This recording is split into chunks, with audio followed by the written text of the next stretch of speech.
Okay, I believe. Don't quote me on this. Should be live. Possibly.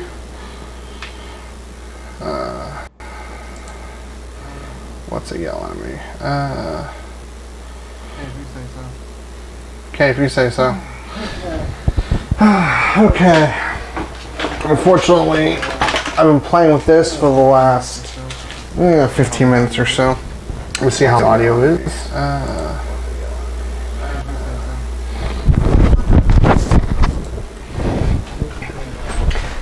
And this is getting on my last nerves. But I'll fix that later. Let's make sure that you guys cannot see my work laptop here. I'm just solutions. Letting a colleague of mine know, even though he's actually over in Germany, that I'm currently streaming. Because he might be interested to watch. So just give me a minute here. So we're going to be doing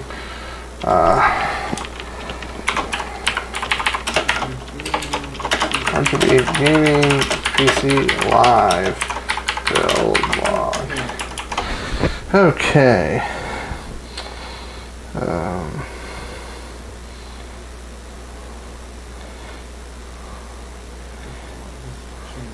Actually, I want to visit the channel.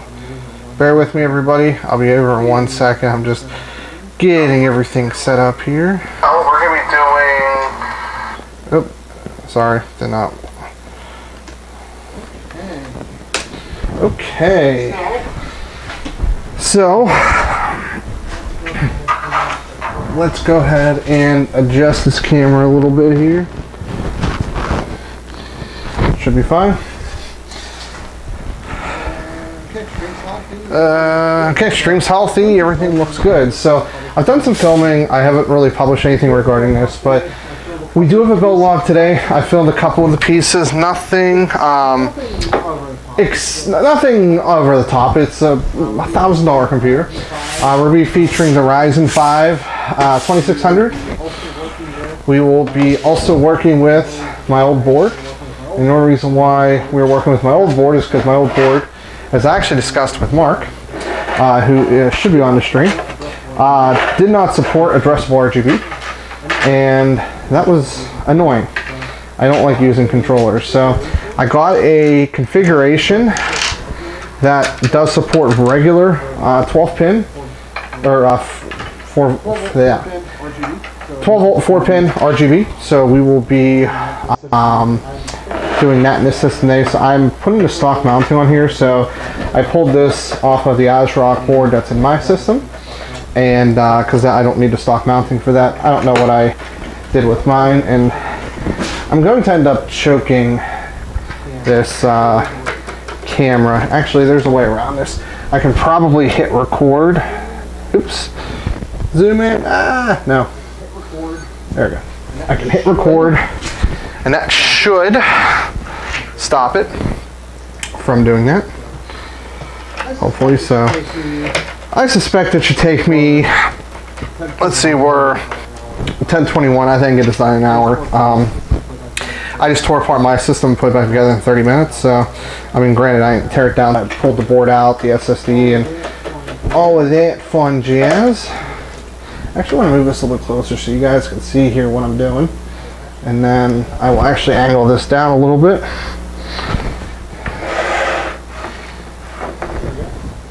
There we go.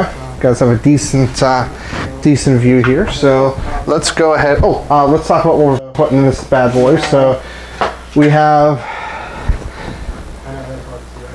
I know that's hard to see, right? It's an XFX RX 580, 8 gig that's going in here. We have a 480 gig SSD. We have 16 gigs of memory, so that's good. We have an AIO cooler. We have some new RGB fans I've not worked with yet, so should be good. Let's go ahead and open up the processor here. So this isn't a knock on The Verge, but if you saw The Verge's video a while ago about how not to build a computer, or how hard building a PC is, I'm hoping this will debunk a lot of that, because it's not difficult. When it comes to the actual building, I feel like planning a computer is far more difficult than actual building. And some of the things that, for probably 3 or 4 years, building was pretty straightforward, or planning was rather.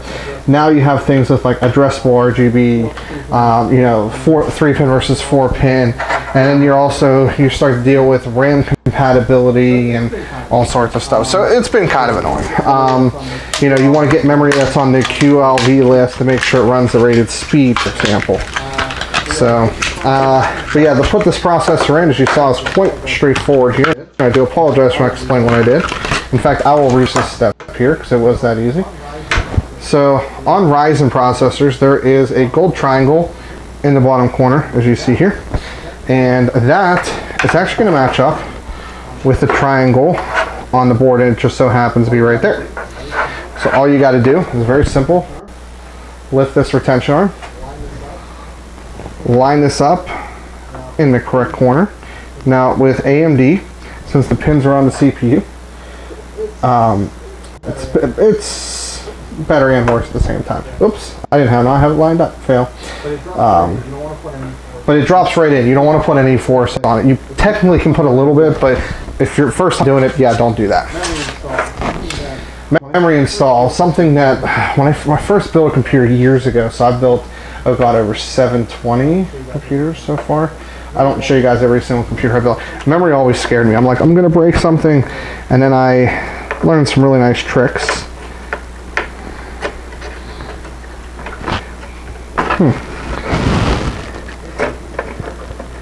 This memory, however, is not liking me. I'll go ahead and put it in this one then.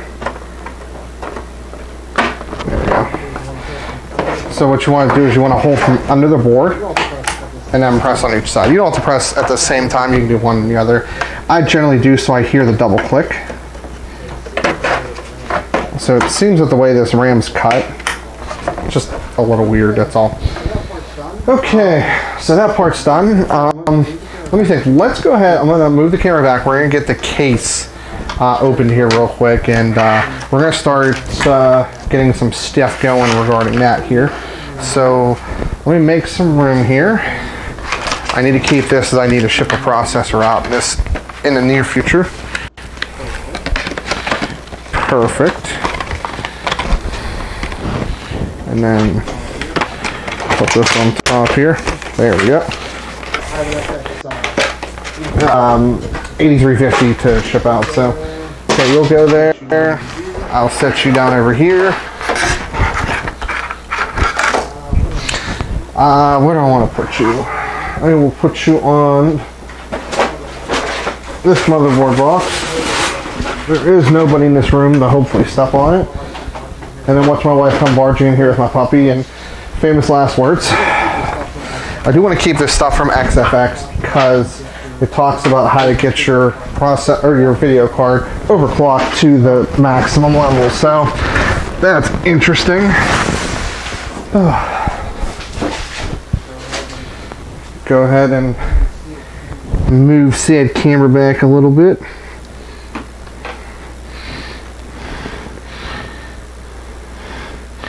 There we go. You guys should hopefully be able to see a little better. So I just did an unboxing of this case recently. I was going to get the RGB version, but not for this system because this only supports or saying 12 volt 4-pin, not addressable. You need that's the downside. I was talking to my colleague Mark about this, and he has a 9900K system with a pretty decent motherboard. The motherboard's like north of $200, and it doesn't have addressable RGB. And it seems that a lot of times only high-end systems do it.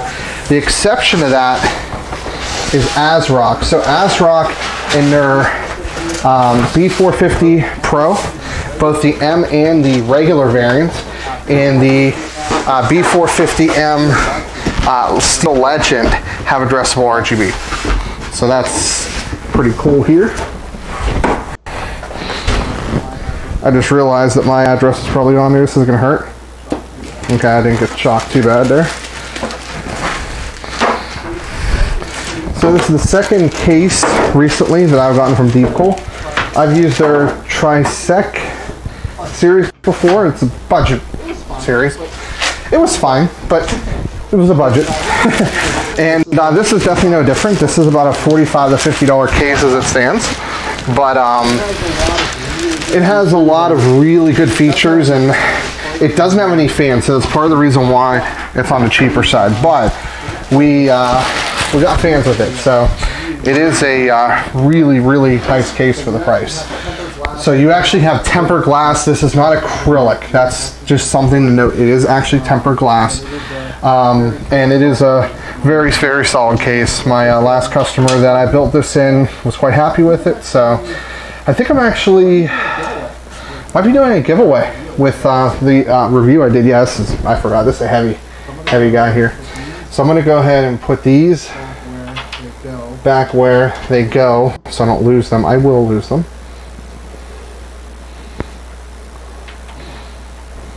Come on.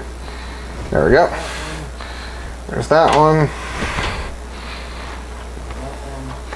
There's that one. So first things first I want to do is I want to open up the fans. So I ordered Deepcool RGB fans. They're on sale. So what we're going to want to do is take off the front panel, which does take a little bit of oomph behind it.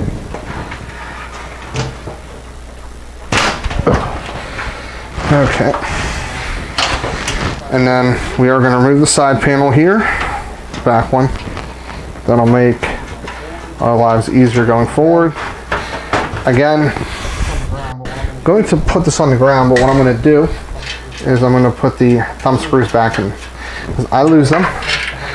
My wife can attest to how many times I've yelled at her, saying it's her fault. Not really. I mean, not actually that's her fault, but if she could help me find, because I lost them. So, okay. This is everything I need. Perfect. So, what we're going to do in this particular setup is we're going to do 2 fans in the front and 1 in the rear on the AIO that we're going to be working on. So, undo the cables so I can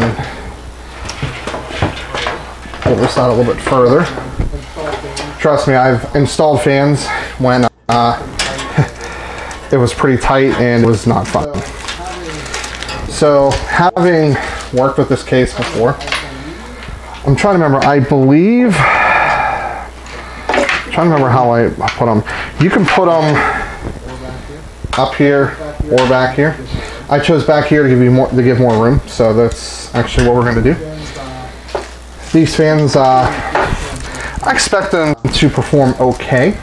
Nothing, you know, high-end, crazy, anything like that, but relatively okay. I don't have super high expectations, just given, you know, the fan blades. What I mean by perform well is I mean like on the radiator. So one of the videos I'm going to be doing here really soon is I'm going to be comparing the RGB fan that comes on the 120mm radiator versus this versus the PC Kohler one.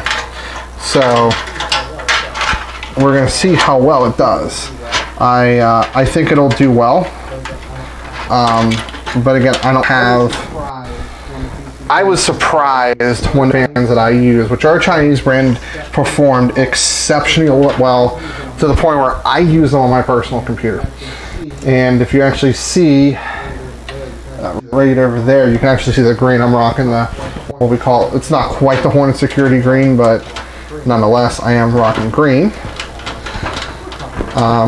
For company representation, of course. So what I did was I got an ASRock X470 Gaming K4, which I sent it back because the RGB software I thought didn't work. What happens is I didn't know the difference between RGB and ARGB. Now that I know, I'm happy about the board again because I can sync anything to any color I want.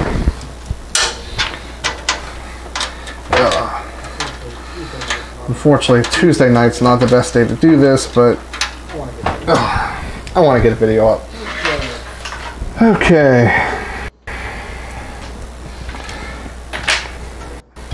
And let's get this fan in here. There we go. Fans are probably, without a shadow of a doubt, my least favorite thing to install on a computer. And trust me, I've made a lot of mistakes that have cost me a lot of time and energy. None of them have really been fans, but still, my least favorite thing to do.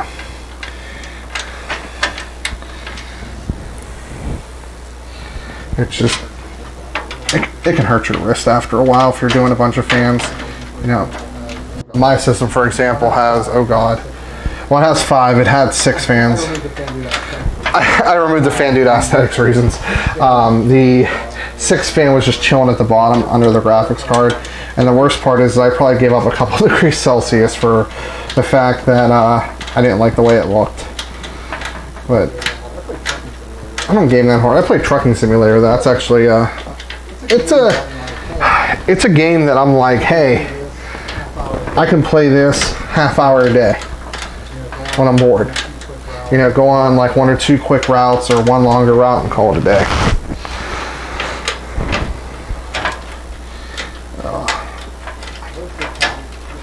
So most of the time, these holes are not tapped, so when you're installing the fan, you're tapping the hole essentially. I have used a drill before. More times than I would like to admit, but then I made a mistake and I never did it again. Okay. Thank God that's done. Okay. I'm going to go ahead and undo the twist ties in here that are on each fan. I probably should have done that first.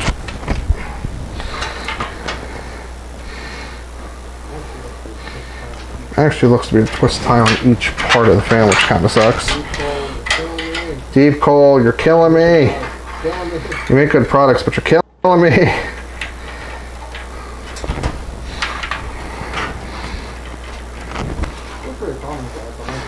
Feel free to comment, guys. I'm actually, you know, I have the chat window up. Okay, what do I want to do here? What I did on the last fan, I went up and out, so it's exactly what I'm going to do on both sets here.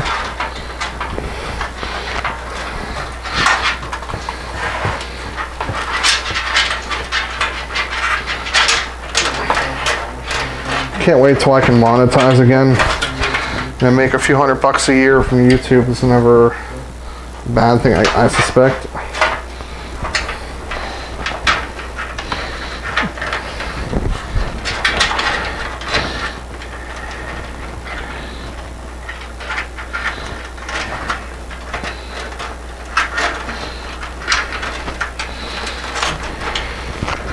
Okay. So that's good. Alright, what I can do is I can go ahead and close this back up for now. Should be fine.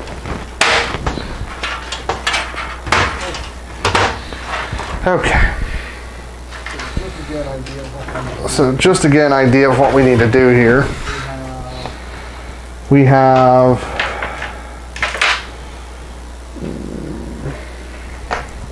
here we go.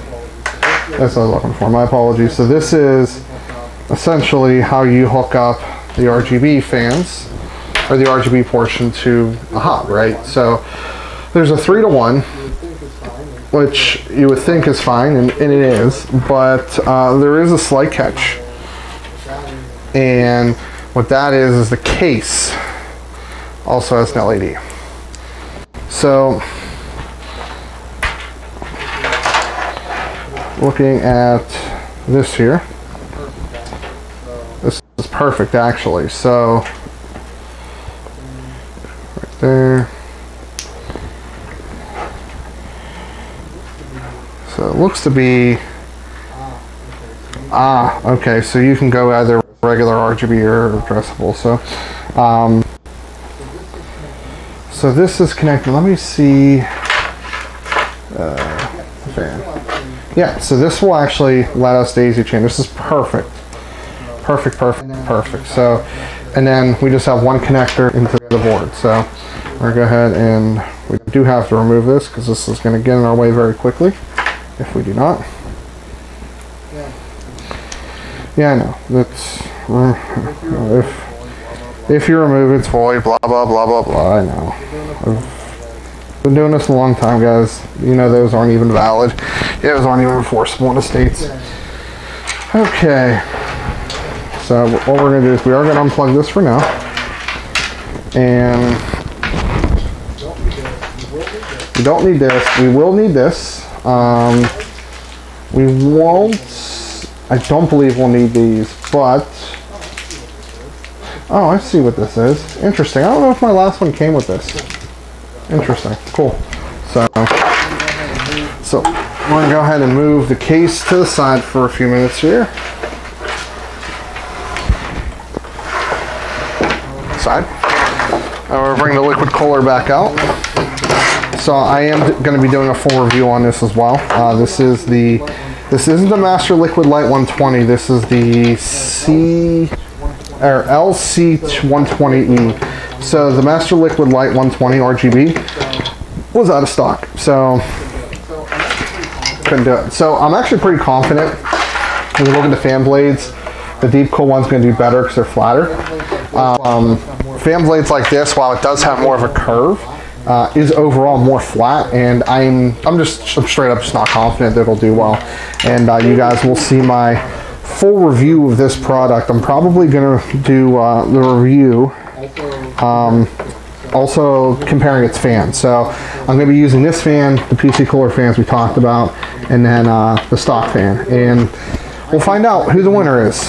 I think it'll be a PC cooler fan by a decent margin. I think this fan will come into a second place, but not entirely sure. We shall see. Okay, so that's done.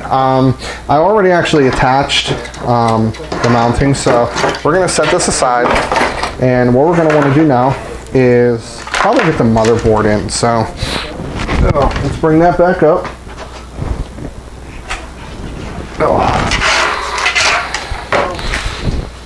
So I'm not going to say you have to be ultra wicked, baby your motherboard. You know, if you touch it the wrong way, it'll blow up. But don't be stupid with it as well. So okay,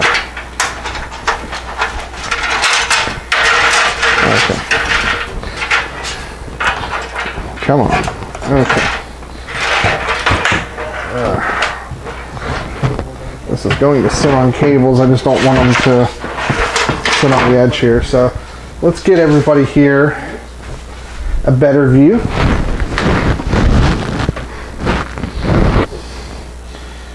If you would like. Let's actually move this out of the way here.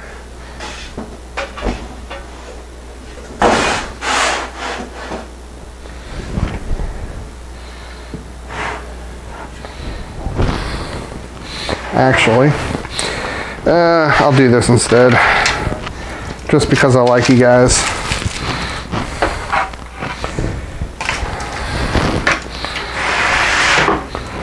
This is not the easiest thing to do. Let me set the board down in here.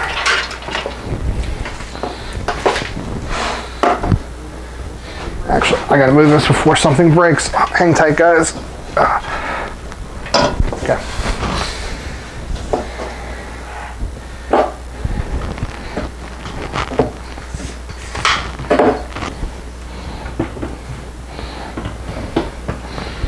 Okay.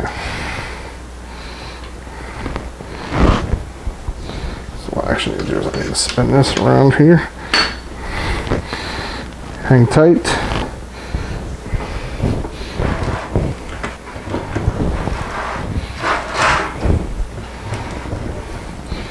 There we go. Actually, I do need to do it this way. Gosh darn it. There we go. Okay. And then, oh, I just realized I need to bring these down a bit.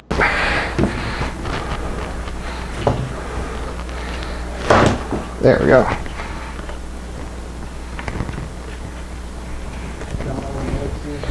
Tighten down all the legs here. Don't worry, I'll fix this in a second.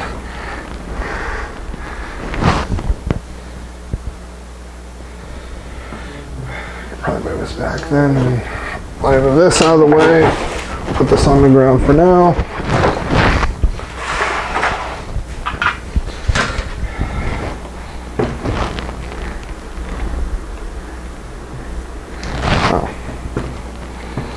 Oh, I need to adjust this slide. Hold on a second. There we go. Okay.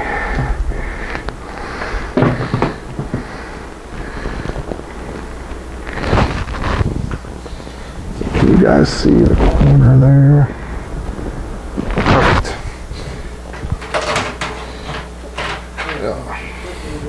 Okay, so quickly looking, this does use a standard. If I can find the ATX layout. And does that look crooked as heck?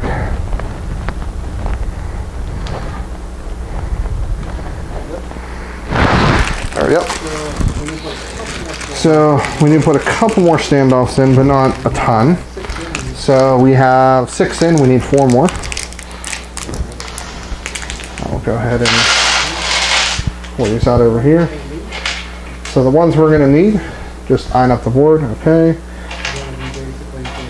are going to be basically just the far side ones. So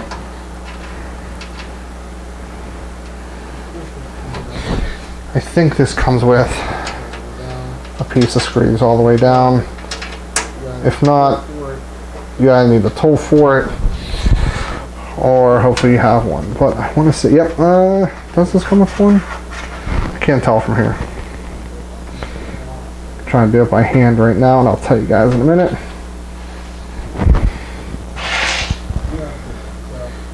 I do not see one, so we are going to have to do this the old-fashioned way, really old-fashioned way.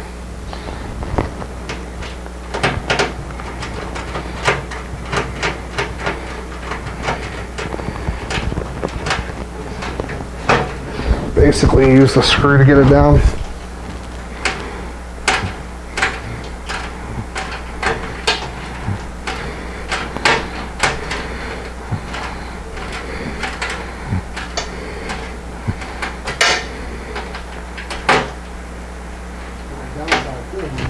The only downside with doing that is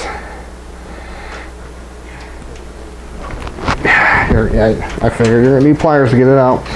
So it could be the standoff itself is not lined up good.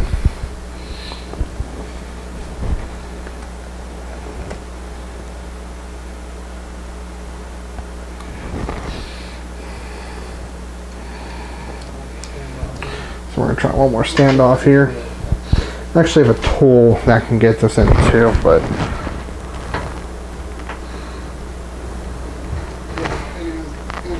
nope, it is definitely not the standoff. So let me see here if I have it over here. I think I actually do. Let me do a quick test on it here. Yep, that's it. So need something that fits from a hollow standpoint, that fits around it. You can simply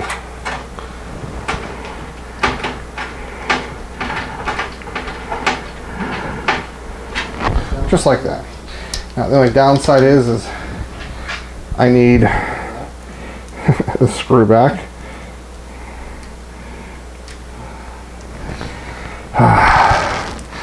Yeah.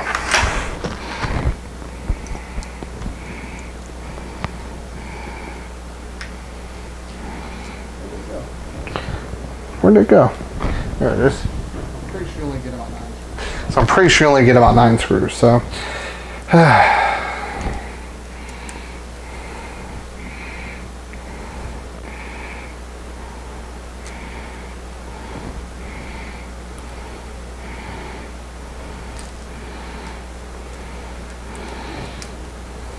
come on. I really want to get another screwdriver.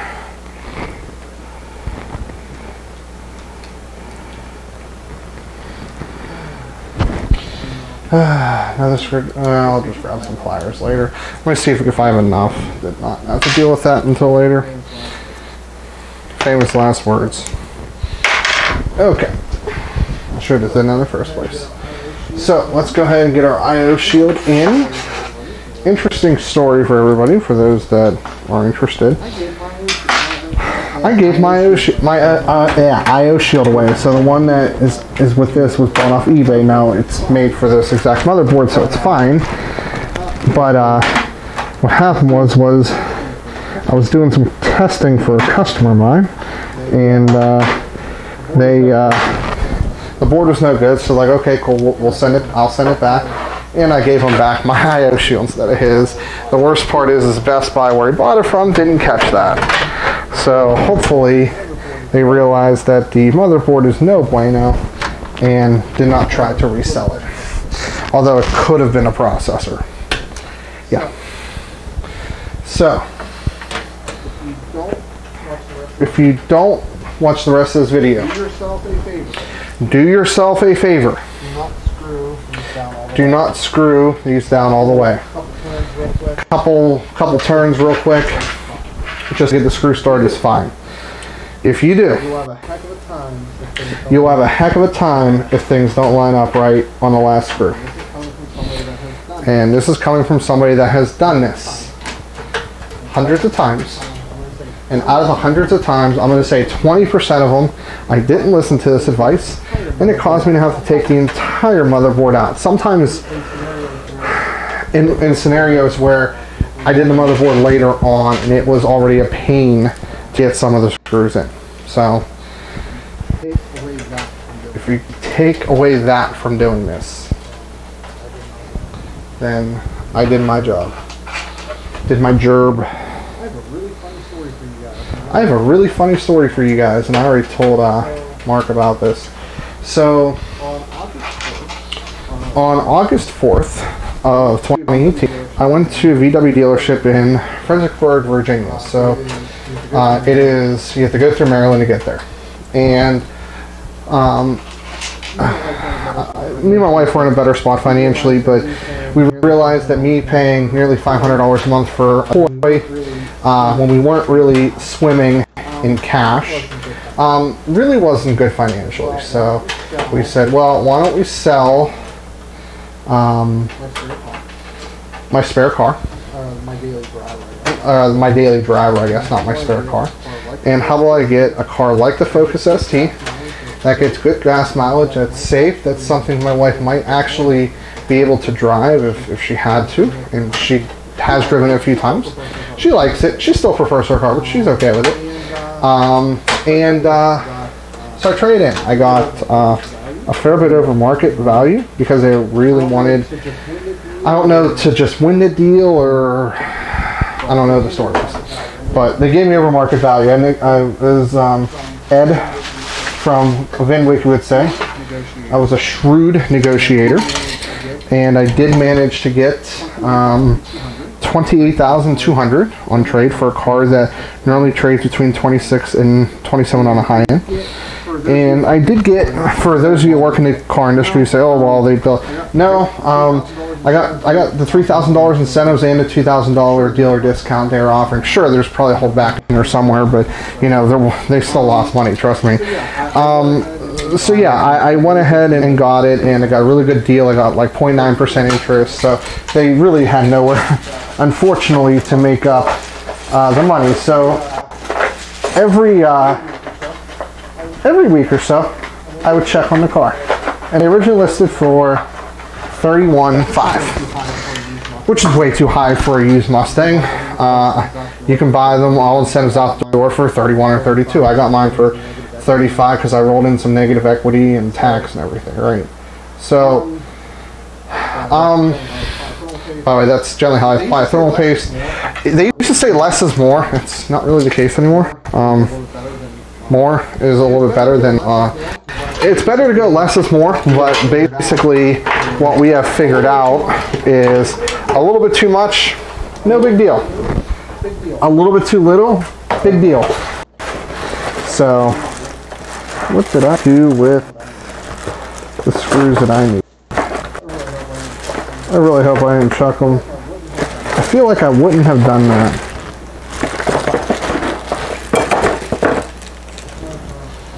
Well, I guess I'll just use screws that come with this then. Anyway, so I got a really good deal for it, obviously. And up until, oh, I put it on the back of the cooler so I wouldn't lose them. See? Up until Friday, so that would be the 15th, the car had not sold and it was being listed for $26,500. So about $1,700 less than what they offered me on trade.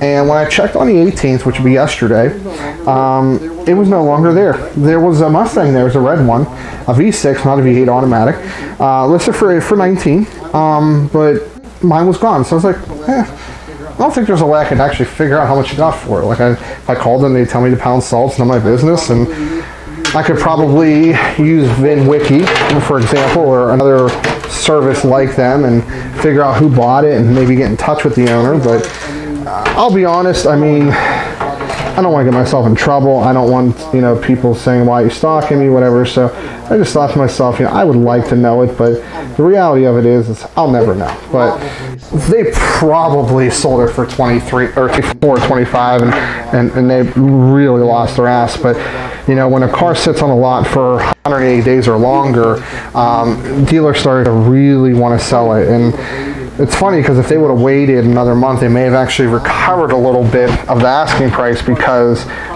cars like that sell best, at least around here, in March. Late February to probably middle of April is generally their season. So anyway, so fast forward, I get to work, we have our weekly meeting, and everything's going relatively good. We're trying to have a good, successful quarter and grow the company, and I had a call from a 301 area code number, and it's not uncommon for us to get inbound calls at this point. I mean, yeah, we still a startup in the States, but we're 200 people nationwide, and you know, we have really good brand recognition in many countries, and we're starting to make a statement in the Pittsburgh area and even areas around it. We have partners all over the country at this point. And I answer the phone, and lo and behold, it wasn't a spam call or somebody with UPS or whatever have you. It's somebody's interested in our services. So it wasn't an end customer. It was somebody that actually sells services, which is generally, because we're channel based. So what that means is, you know, we contract IT firms, and they resell our services for us. So it makes it really nice because they get a percentage of the total. They support it, which makes life easier on us. Yeah, so it's good. And anyway, so he's talking to me. I'm learning, you know, they're using some of our competitors. Our customers aren't particularly happy. We'll call this guy Gary, and you know, so it looks promising. He's the senior sales executive, and there's probably 2 or 3 at his level, but he's not the decision maker, but he's trying to help out. So I thank him for his time, got his contact info, sent over some information, and he ended up following up a couple days, or today, and saying, hey, I appreciate it, I'm going to get this over to so-and-so, and we'll be in contact next week. So we go to hang up, and right when I go to hang up, he says, hold on a second, he said, there's one more thing. And I said, sure, what's up? And he said, I have a question about your 2017 Mustang GT. And you can imagine, my face was like, what? So, I know it's not an angle. I'm actually swap battery in a minute. So, it turns out that I left some paperwork from my previous trade deep in the glove box I didn't take out. And he saw my name, looked me up on LinkedIn, because he had some questions, and he found out that I work for a software company, and particularly the kind of software I sell is an area that they're lacking, and they're currently reviewing and looking to change up some of their solutions. So he wanted to get in touch with me for that reason, because he knew I'd be a good point of contact, and he wanted to go and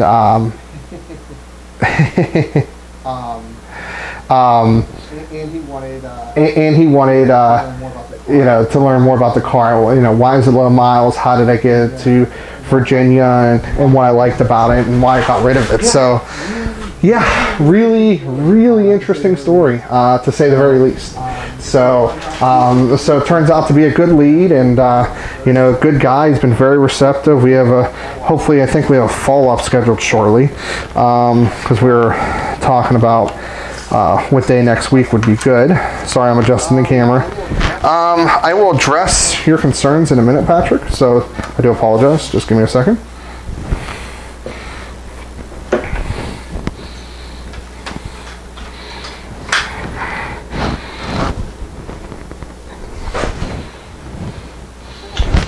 I was thinking about grabbing something. I don't remember what it was. It'll come to me. So, get this out of the way.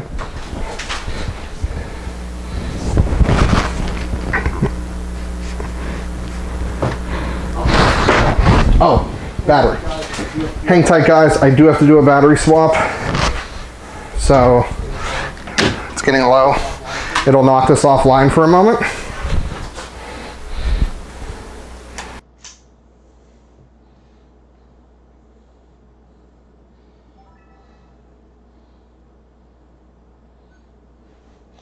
Let me see if I was able to do that quickly enough where nobody noticed. Yes. Sorry about that, guys. Sorry about that, guys. Let me get this battery back in the charger. The battery I had in is a crappy battery. It lasts like 30 minutes at best. So, to address Patrick's concern, first things first. Where's your Swiss Army knife? I misplaced it somewhere. Do you have a static wrist bungee? No. So, I'm going to address that. Why? I'm building on wood. I constantly make sure I'm grounded. And discharge is not the concern that it used to be. Even if you do a mild discharge, like to a level that you don't even feel, it used to fry circuit boards. It doesn't anymore. So that's that. So that's that. It's not a bad idea to have one. I'm just saying, if you're experienced, it's just not necessary. Just due diligence, you're fine. You need more CPU goop. No, you don't. Most people use less. What you want to do is basically put a little bit, and when it presses down, you want to spread it across the middle. You don't need to go to the edges. The CPU core is in the middle, and you just need to spread out probably 75%. There are different ways to apply, but you know, you'll see my reviews coming up. It's fine. Trust me, we'll be okay. Have you done one of the clear displays yet or seen your pricing? No, I have not. What do I want to do next? Let's get an SSD in, and then let's get a hard drive in first. So I'm using industrial hard drives. I bought a bunch for a good deal. They're server grade, and they'll last a fair bit longer than a lot of consumer grade. So they're the same ones that I use in my server. So they're meant to run for long periods of time and have a lot of data into them. So that's kind of why I got them. And they were a really good deal too. Okay, so we're going to grab some screws here. I always get them started by hand if I can. I thought these were the right ones. I could be wrong. That one's good. So for those of you that haven't watched my videos on my channel, there's probably 2 or 3 of you guys. I've built several, and I mean, I feel like there's 2 different size screws here. I'm gonna do these. I've built probably I'm closing on 1,000 PC builds, around 720, 730. I think it's closer to 720. So I've made a lot of mistakes, trust me. I've broken motherboard slots and broken probably RAM sticks, and I've bent CPU pins, and you know, I've done it all. So it's safe to say that if something can be damaged, I've done it. Why doesn't? I'm thinking these just have to be threaded through. Okay, I'll take it. So, you know, there's best practices. You know, stuff like anti-static wrist strap. It's not a bad idea to have one. It's just not necessary, that's all. Ugh. Let me grab a thicker head for this. I will answer your question 1 second here, or Ernie rather. How are the ADATA versus Samsung 860, not the Pros? I just go for budget. That's kind of it. Samsung does make some of the better SSDs out there. There's no doubt about that. But I'm just not super concerned about it. I mean, the controllers are fine. They're not going to like prematurely fail on a high level or anything like that. There's a lot, you know, I'm using stuff that I would consider mid-range. There are some that I tend to avoid. If it's really no name, I tend to avoid it, but like even Silicon Power has made some actual decent products that I've actually used. They have pretty good reviews. I mean, everybody's using 3D NAND, so.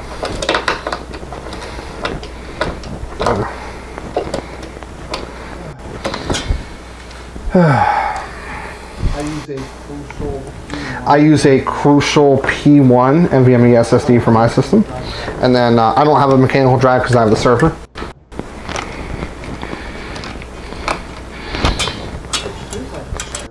Here's my concern though. I'm not liking the threading on this at all.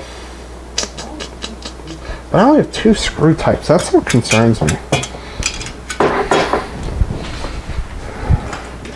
I'm gonna try something here.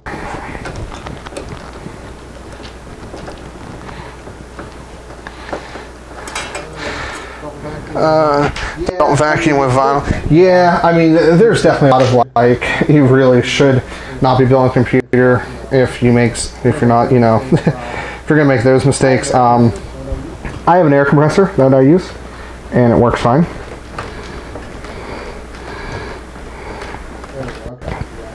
There we go. Okay, so yeah, I'm gonna stop using these screws. They're not tapping far enough.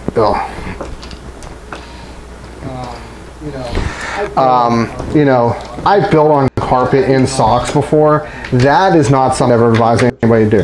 That takes a fair bit of just paying attention, because especially if it's very dry, especially in the wintertime, the chance of static buildup is a lot higher. So, you know, and there's also a good chance that if you do go spark, it could be fine. It may not be. It can vary.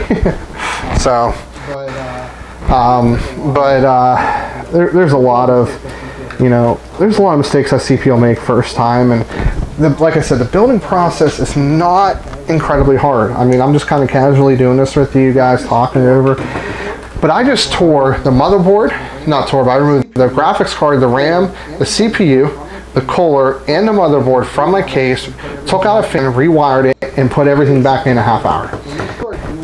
You start doing a couple of these, you know, the big thing is pre-planning right. So I've worked on my case quite a bit the last couple weeks, and it's a really building-friendly case. This case I've worked on already once already. I've already made several mistakes with building when it comes to like routing. So it's all, honestly, so much of it's about the planning. It really is. How do I want to do the SSD here?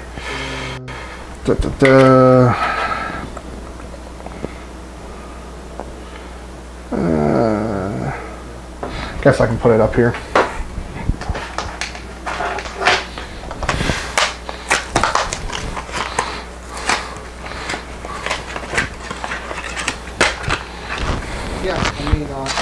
Yeah, I mean, as long as it's, you know, not, if it's sucking air, that generates a vacuum, and that can generate, you know, static, and just not good stuff at all.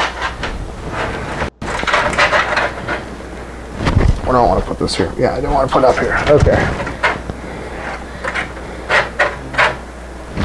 So,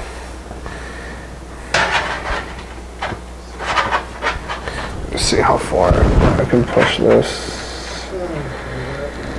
I was afraid of that.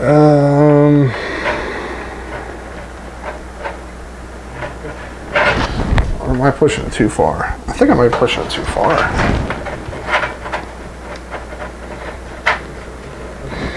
Let's see, where's that? Okay. Right above the white. Oh yeah, I was pushing it too far.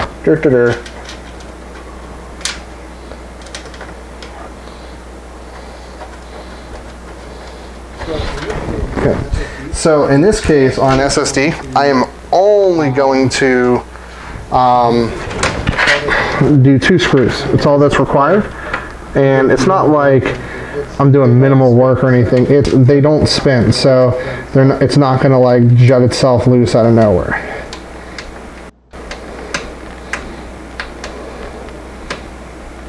Come on. So this shows how. There we go.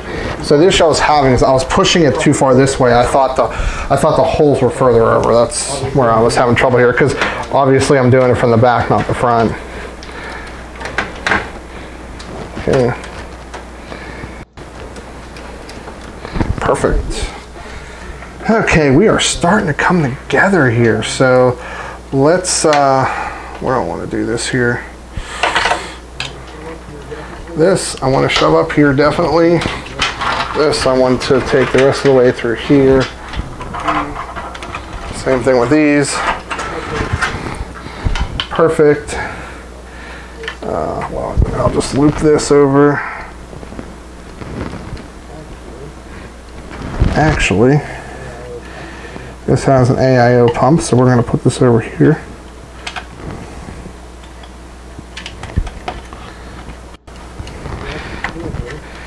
What we actually can do is unloop this. Route this way. So I do prefer, if I can, to have a relatively clean run. I'm not an expert by any stretch, but I do like it to look good. And it looks like there's actually maybe. Let me.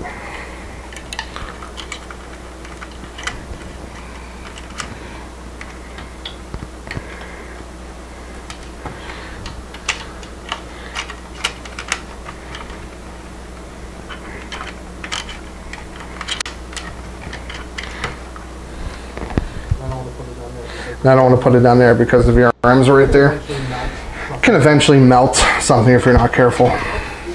So let's get the power supply in. So much for my hour-long build log. I talk too much when I'm doing these. That's why I think I'm going to stream these more often than actually do videos, because I have to edit down like 2 hours worth of footage sometimes. When I'm trying to explain things, I realize I get on tangents and I don't want to include those and all that stuff. So I have an EVGA 500BQ. It's a tier 3, tier 4 power supply. It's fine. For a Ryzen 5 2600 and RX 580, it's perfectly fine. There's no issues with that. But I always minimum semi-modular nowadays. Absolutely, positively cannot go non-modular. I just worked on a computer with an older case. It's a NZXT Source 220 or Source 210, and it was a nightmare. It had a 750 watt non-modular power supply with no cable routing, and that's how computers used to be. It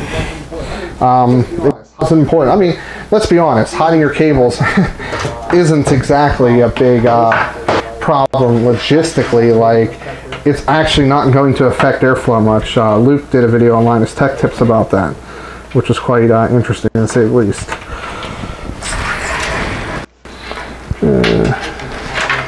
Oh god, this is a hot mess back here. I mean, it's not really a big deal, but it's just kind of annoying.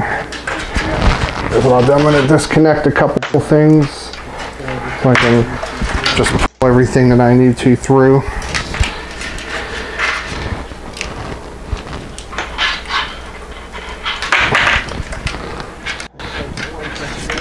Hang tight for 1 second, guys. Let's see what I got. Okay, cool. This is indeed what I wanted. Doing these front panels later, it's not worth your sanity. Let me look at this again. Okay.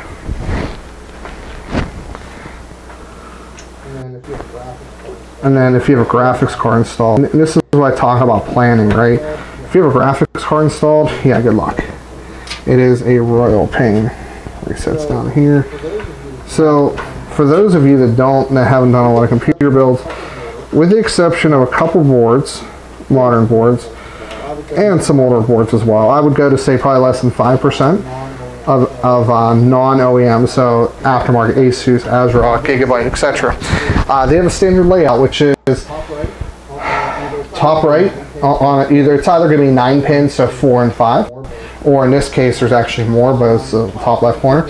So we're going to go power LED plus minus, power, so power LED, power, reset, hard drive LED. So the top row is power LED and power button, bottom row is hard drive LED and reset. So if you didn't learn anything today, maybe you learned that.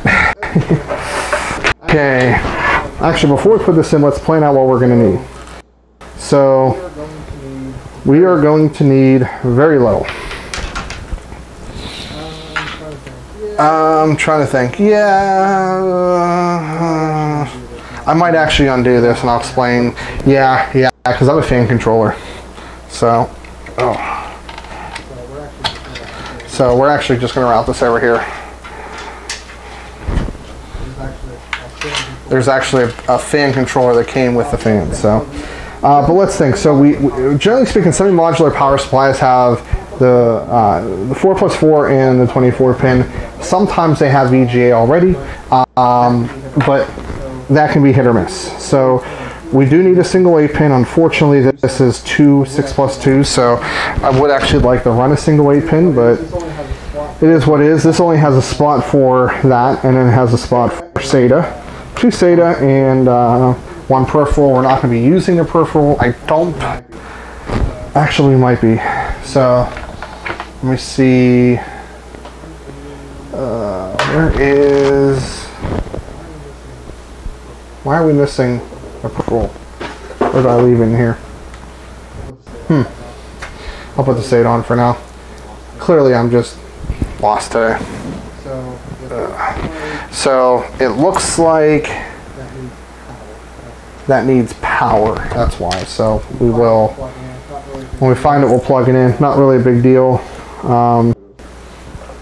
We'll do is we'll plug that in. Put this down here. Okay, so in this case I'm going to do fan facing bottom because this has filtered intakes. Very rarely do I do fan facing up. It just doesn't make a lot of sense logistically to do so.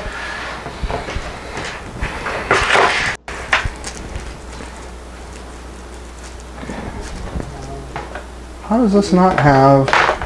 I'm losing my mind. Oh, legitimately. Oh, here it is.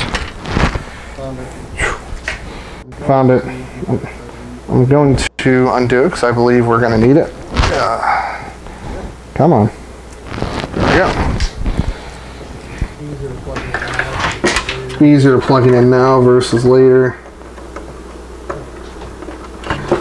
Okay. So if you have filter intake and you're not going to put this on carpet, then if you're going to put on carpet, don't do that.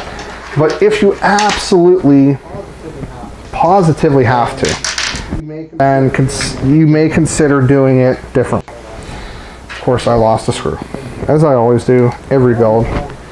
One minimum, if not more. So what does happen with power supply sometimes is, sometimes there's cushion that causes it not to line up correctly. Sometimes the case power supply just aren't quite cut to fit perfectly. So in this case, we don't want that. You might actually have to use screwing it in further than normal to try to get it to center the way you want it. It's not uncommon for these to take a fair bit of tapping involved here.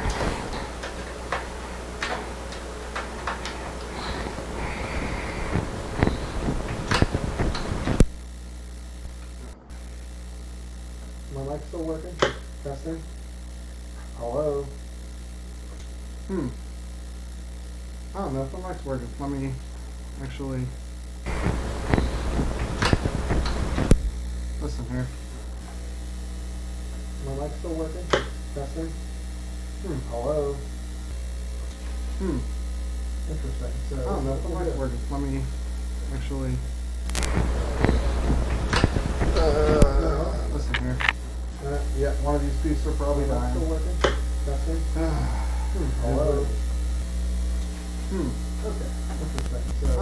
Okay.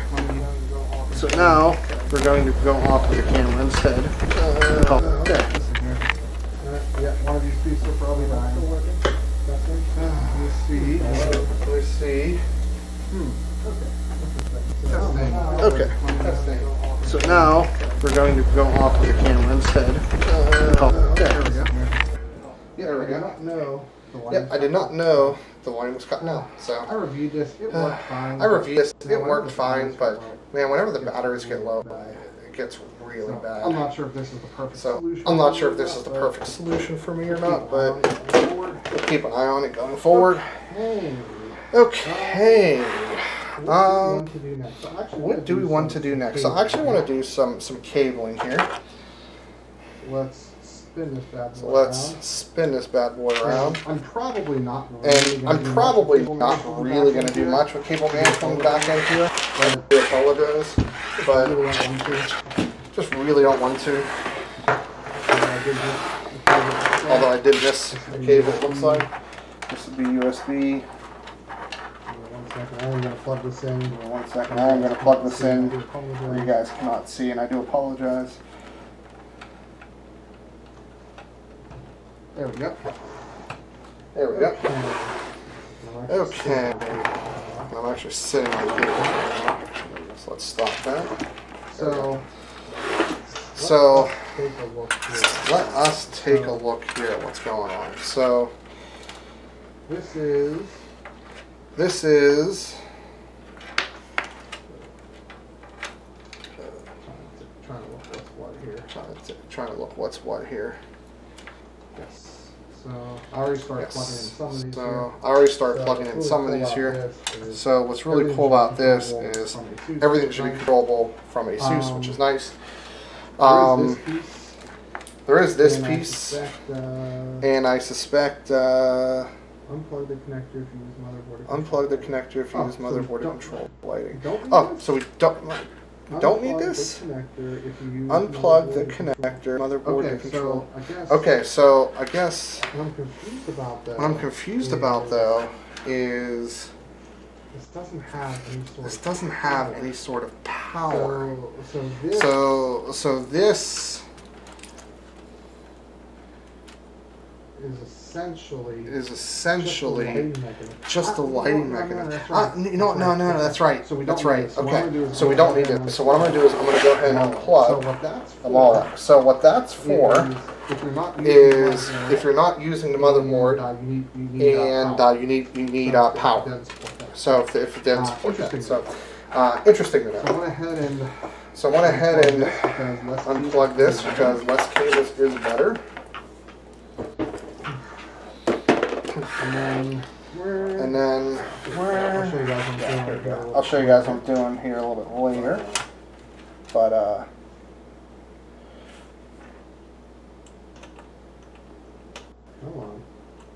come on.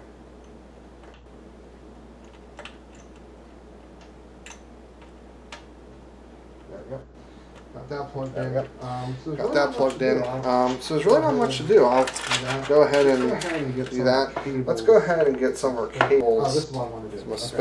This is what I want to do. Okay.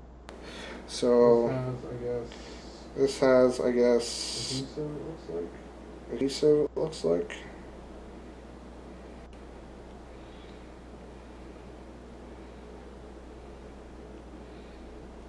I'm not entirely sure.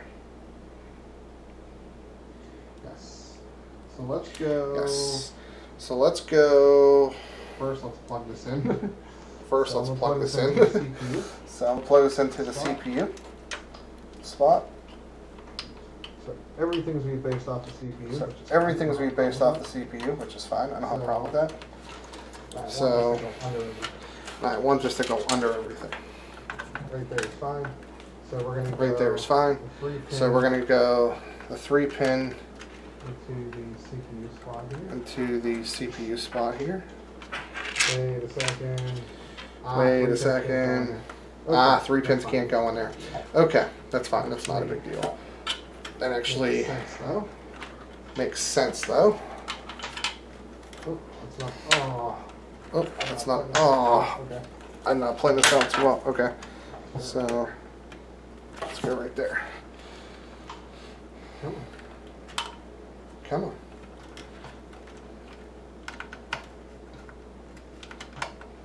That one's in. That one's in. You know what? These You are know not what? all gonna reach. These are not all going to reach. Well, I have some good news. Well, I have And some that good is- news, and that is. Oh, you don't need this. We This will don't be need this. good.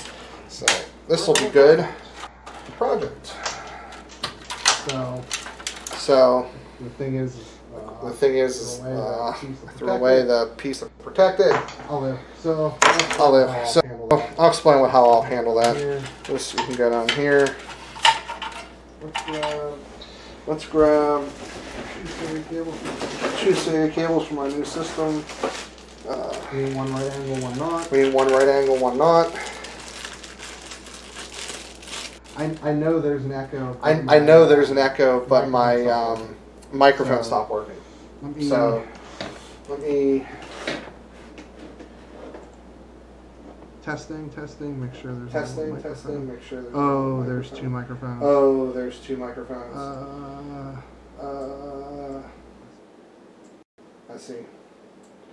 Let me see.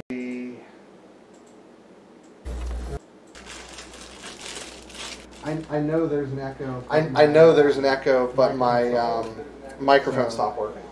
So let me see if what I did fixed it. Testing, make sure there's. Testing should have. Oh, there's 2 microphones. Oh, there's 2 microphones. I'm waiting to hear back from it. Hold on. Sorry, guys.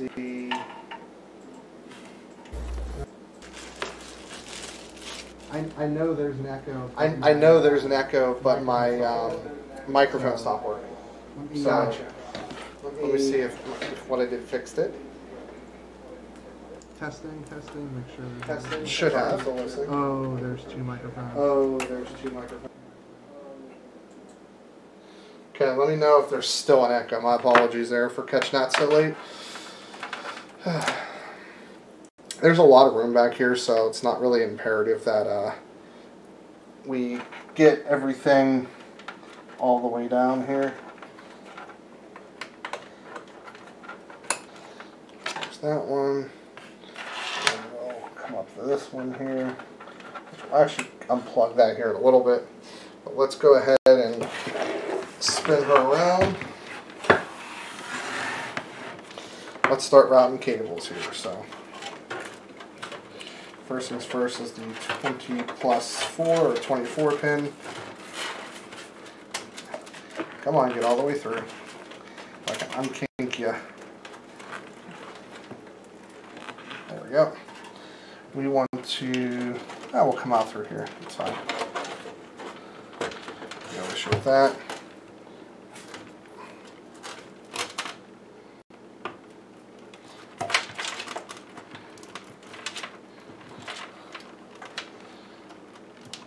Yep, we're good there. We will do the 4+4, which is the 8-pin next.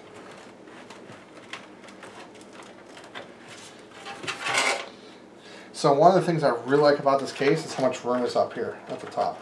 So I'll show you guys what we're talking about here. So up here, even when I had a CPU cooler, an or Hyper 212, it was honestly not a problem.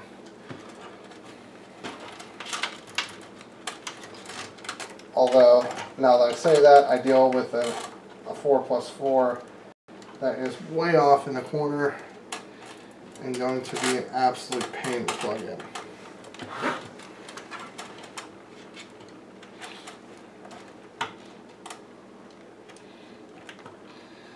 One of the 4s in.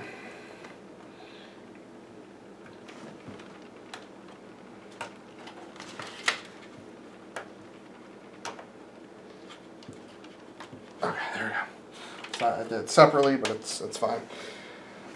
So let's talk about what we want to do here, and that is this is going to go to the CPU, and I'll explain in a minute.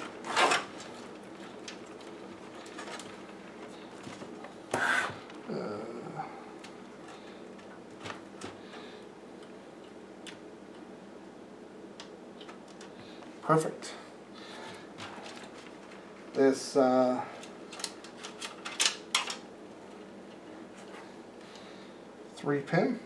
is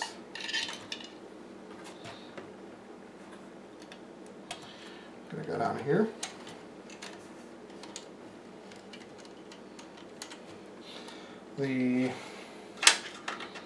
This guy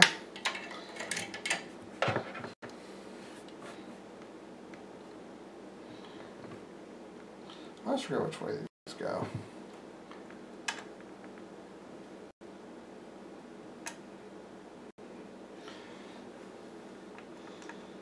Getting these plugged in is always fun.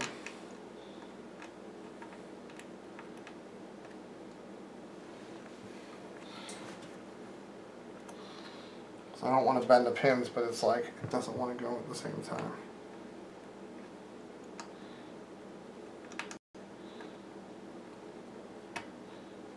That one went in without honestly too much difficulty.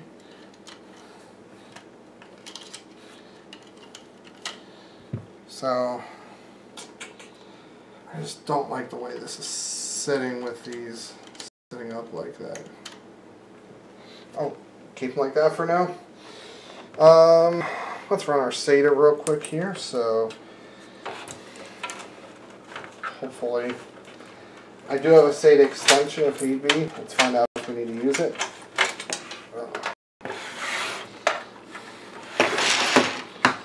I'm feeling I might, because I'm an idiot and didn't pre-plan this correctly. Maybe not. Let's see.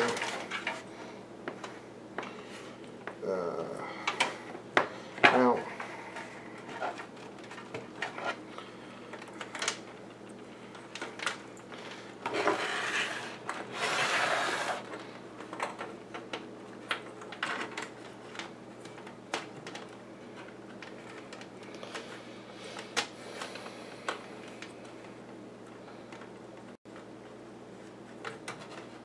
Show you guys.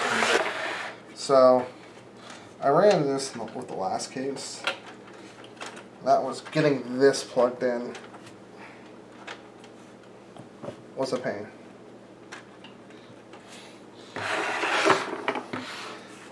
And I think I actually used two different SATA connectors too, but we'll see. Actually going to reverse this here.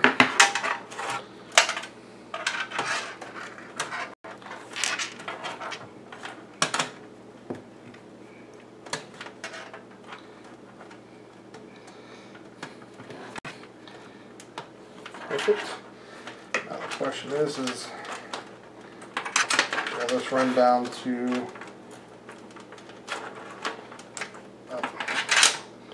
something else blocking in here? Will this run down to the hard drive to connect in?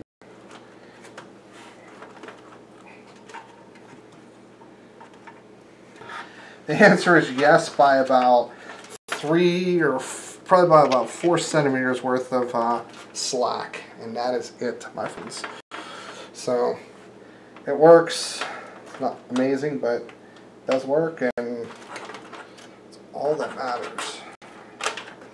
I mean, that's not everything that matters, but the question is that going to be good? We'll find out in the long run. Lastly, the graphics card. And then we're going to just act like cable management in the back doesn't matter. And we're going to make sure she works. Oh, there we go. I have a 32-minute video recording to my card. Just full disclosure. Okay. So, this is one of the things I don't like about this case. These don't remove very easily. Just knock them out. You have to like do the. And the problem is we're hitting a piece, so you have to like bend that up.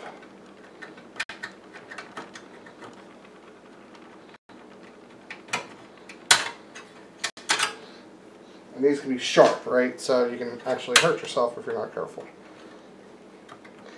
The other problem is you can, if you're not careful, bend these back rails.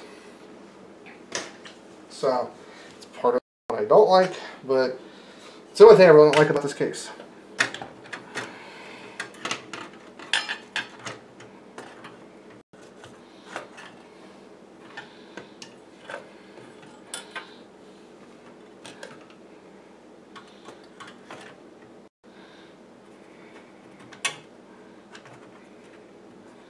Okay, I'm going to remove this all together.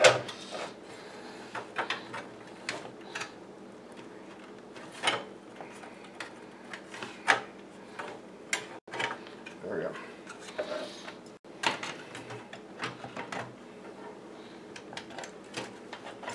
Oh, fail. Won't go in like that either.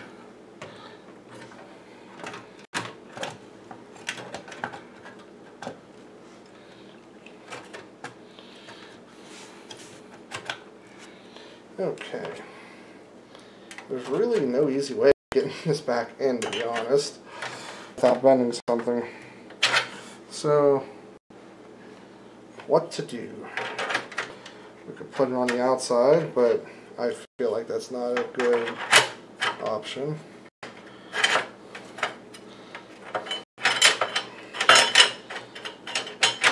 Should this be even in here in the first place? That is the million-dollar question. I mean, it should be, but is it really actually doing anything that matters?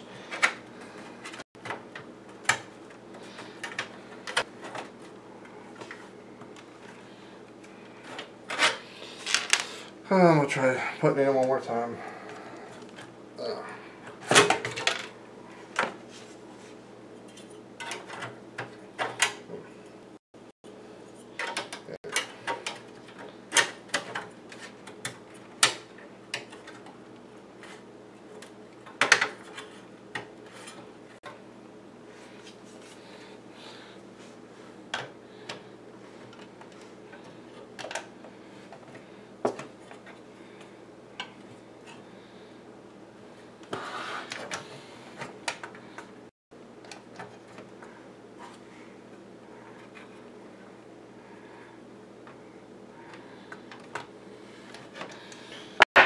Deep coal. There we go. Got it. There we go. Now I got it. Okay. Guys are killing me. So, one thing I have noticed with this case is it's not motherboard, it's not graphics card.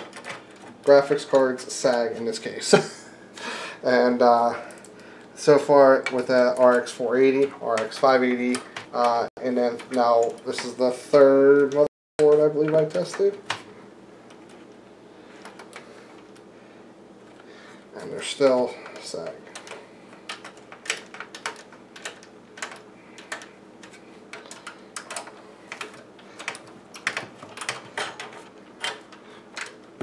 Come on.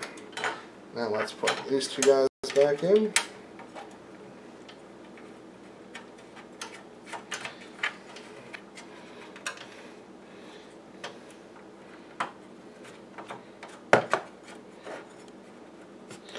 And then we'll route this cable.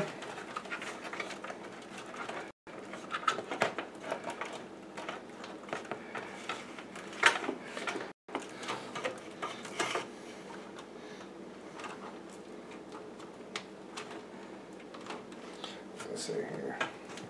Go through this way.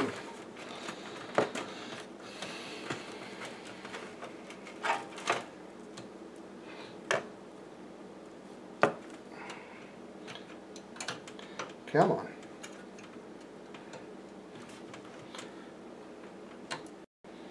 Nope. I don't want to go that way.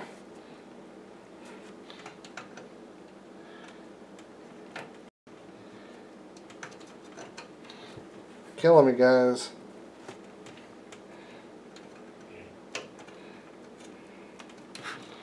Okay. Whew. From my understanding, she's done. The only thing I need to do is, which one is, let's see. Unplug that one, because when we load Windows, we don't want that one on. Now you guys will see my super secret way of cable managing the back. And it is hide everything. Oh, you know what? I am missing stuff before we go any further. So we've plugged in 2 of the 4 fans. So we need to plug in the other 2. So let's see where our spots are here. Oh, we got one right here. Perfect. And then where is the other one here? So good there, good there.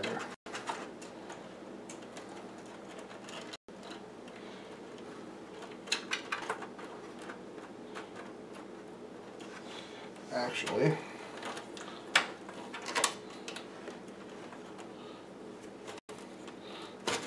she's probably going to have to go here.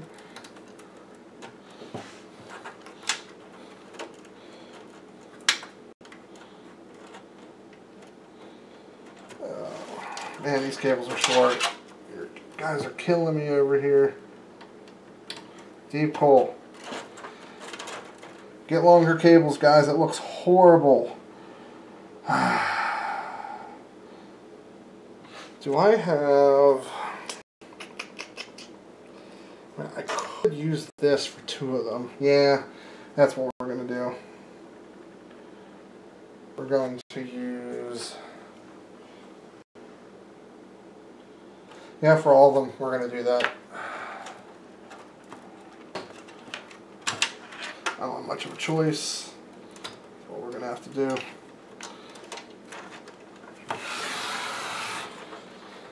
Before we actually invest our time in it, let's make sure they all reach. They should.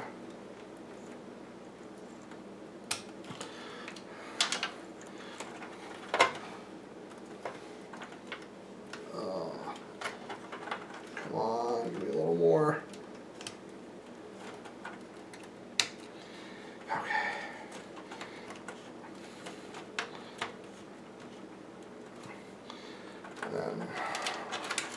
This last one will definitely reach, obviously.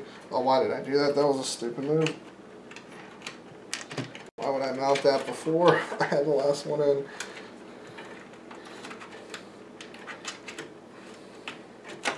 There you go. Just knock that down.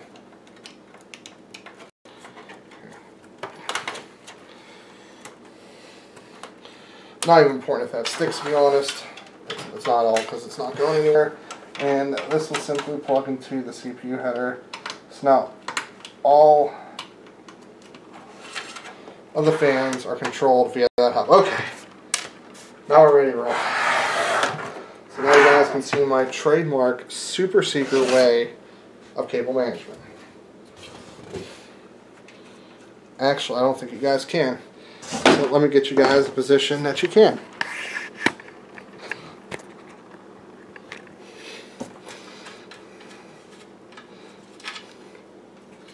So, well, okay, good, that didn't go anywhere. This one should be fine, but we'll find out. So, what you also want to do first is you just want to get a feel for, like, you know, how much is sticking up, you know, how easy is it going to be to lay flat, right? So, for the most part, this is actually not really too bad, although apparently these are not lining up that well.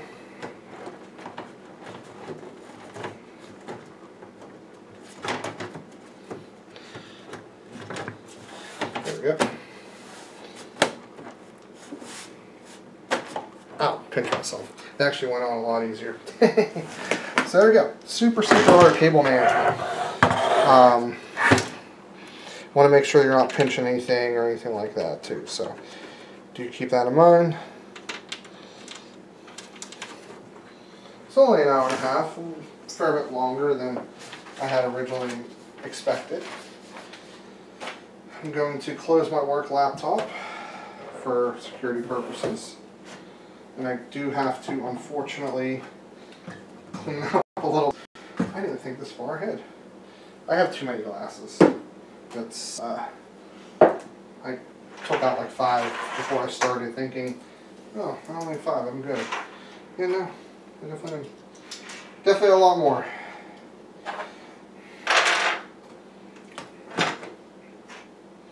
Clearly did not think this one all the way through. Okay. I'll move the computer over there first. Then I will bring you guys over with me. Hopefully my wife is not planning on streaming anytime soon.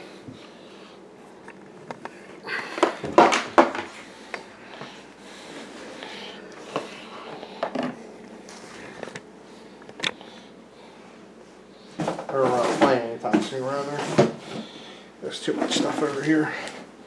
Okay. Is everything? Yes. Everything is up here.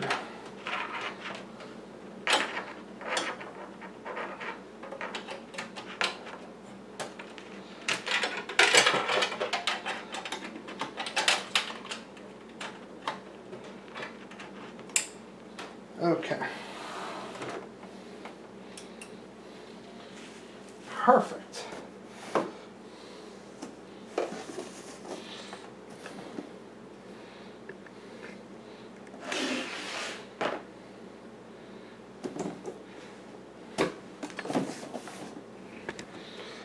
So, let's see if I can show you guys this shot here.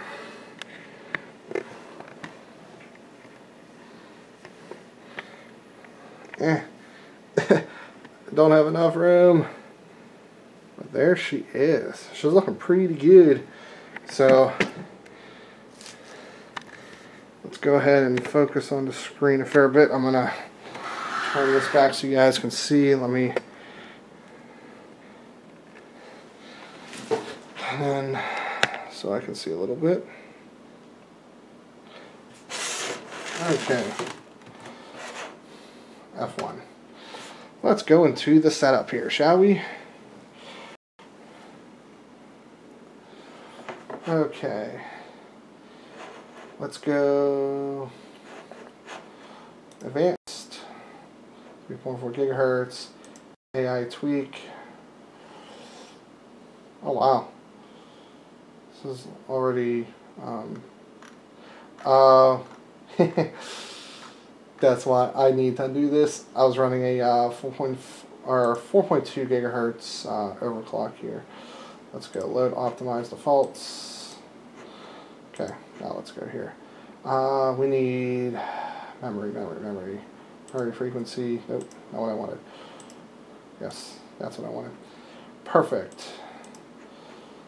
Save changes, and before reset, let's plug in our Windows drive here. So for anybody that's not loaded Windows, you're going to watch and see how it works. Sorry, I'm thirsty.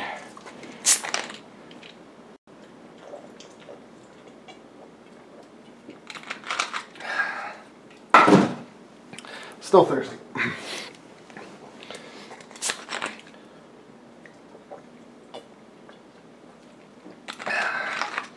Might as well kill the other one, right? These are like partial bottles, by the way. So I unplugged the data drive, and the rationale behind it is because Windows can hide hidden files on across all drives. So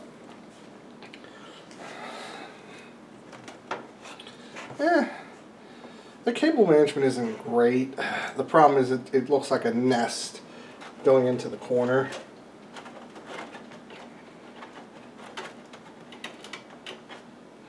But overall, it's not bad. We'll do Pro next. Now, if there's existing partitions, it'll go to custom, so I can't go back. But delete them all, and then hit next, and then it'll load. So it's pretty straightforward in that regard. Wish I can. I want to route some of this stuff better. I really do. It doesn't look great in some areas. Looks fine in others, but yeah, this system's about $1,000 with tax and ship and everything to the door. So you can save money in some areas, like, well, I got a really expensive board, like $160, because it's my board that I was using. I spent a little extra money on memory that was QVL compatible. I spent a little bit more money, well, actually a little less money, but normally a little more money on the hard drive. I mean, you figure the case and the fans together were like $90. You could have definitely saved money there, but we wanted RGB factor. The cooler was $50. It's not good. It's not a great value. $40 would have been a pretty decent value, but at $50, not great. Hybrid 212 would have not done quite as well, but would have been a little bit cheaper. There's reasonings why I didn't go with a Hybrid 212. I do like single 120mm radiators in the back for a lot of my builds. It just makes life easier. I think aesthetically it makes more sense. It looks better. There's a lot. It is better too than a Hybrid 212. It's just not significantly better. I did go with the cheapest RX 580, but it turns out it was one of the better ones. I prefer Nitro Plus, but I mean, $50 didn't make sense there. So, you know, you could probably shave off close to $150, get this down around $850, $800 maybe in some cases. Like if you go with a real budget $40 case, you know, you go with a budget like $70, $80 board, you don't want to do some OC, you don't get the liquid cooler, you don't get the RGB fans, you know, maybe get a 240 gig SSD, maybe memory speed. I mean, I kind of like 3000 megahertz, but maybe that's not that important to you. You know, so there's a lot of reasons, or a lot of ways you can probably get down close to 800. But you know, I got everything for a reason. The board because I had it, the memory because I want 3000 megahertz and I want it to, you know, work right. The graphics card, didn't really spend extra money. The case and the fans, I mean, it's honestly for two reasons. A, it looks nice. B, I'm selling this, and it's going to be more attractive. 100%, I'm not going to lie to you guys. RGB and stuff like that attracts people. It does. And it's not a good investment for performance, but people, that's how I've sold a lot of my computers recently. I've had RGB, and they look cool. And the thing is you want to get some decent quality with that too and spend correctly. So that's kind of key. Okay, I'll catch you later. That's where a lot of people go wrong, is they don't spend right, they overspend, like getting LL 120s or HD 120s from Corsair, where you're going to spend $100+ on fans. They way overspend on a case, whereas I did my research and found a case that looks nice, that'll get the job done, and you know, so it's power supply, for example. People say, oh, 650, 80 plus gold minimum. What? What? Are you serious? What? I mean, here's the honest goodness truth. Is it bad to get a really good power supply? Of course not. I encourage you not to cheap out there. But a tier 3 or 4 power supply versus a tier 1 or 2 when you're a sub $1,000 build, it's stupid. Because, I'll be honest, power supply failure is relatively low. I've had, out of 720 builds, 3 fail, and they were 80 plus white. They were really low end. They were like tier 6 or 7. Back then, there was no tier list, and 80 plus was considered a godsend. But that was it. And so that's kind of my point is, for example, if you're running a higher end system like a Vega 64, like when I'm running, of course I'm an 80 plus gold power supply. Of course I spent $90 to $100 in the power supply. That makes sense. But if your build is $600, $700, $800, $900, spending $100 in power supply makes no sense. Get yourself an S12, get yourself a BQ, get yourself a Corsair CX550M that just wasn't available at the time. You know, the CX550M would be preferred. I think it's a better unit than the BQ, not by a lot, but a little bit at the least. So this is kind of what I'm all about, and it's not necessarily about cheap. What I do is I talk about where to budget accordingly. A really good example is my computer. Let's actually take a really quick look at it. Let me tighten this up a little bit So let's talk what's in my system. Okay, those fans are PC Kohler Chinese fans. Approximately $65, $60 in advance. The Kohlers are Fractal Design S34. I paid $50 used for that. Okay. Graphics card, RX Vega 64. I paid $500 for new. Okay. Memory, 3200 megahertz running at 3000 because it won't run at that speed. I digress. 32 gig. I spent, I think, around $200. Okay. 2700X on sale for $300. The case I splurged on, $130 case without anything in it, but I wanted it. SSD, NVMe 1TB SSD for $144.99. It's a little bit slower. It's 2000 read, 1700 write, but it's not like ungodly slow. Point proven. I got a G3 650 watt power supply on sale for $79.99. So that's what's in my system. Okay, I spent a little extra in some areas that I need to? No, but I did, and that's okay. There's no rule that says that you can't splurge in areas that are important to you. My point is that people splurge in different areas because other people tell them to. You need to spend $100 on a power supply for a $400 system. That is ridiculous. You should get a decent $40 power supply, 45, you know, whatever the going rate is at the time. No doubt about that. But that is ridiculous if you're going to spend that kind of money. Where is... I need RGB fusion. Okay, I'm just going to download it. Got it. Oh wait, no. ASUS Aura Sync X470 Pro. Wasn't I just here? Drivers and tools.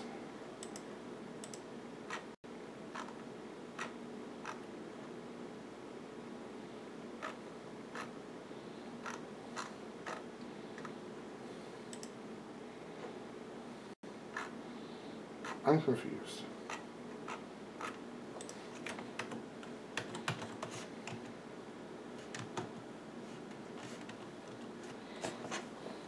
Oh, okay. I'll just download this. This looks to be right. Boy, I love gigabit Ethernet.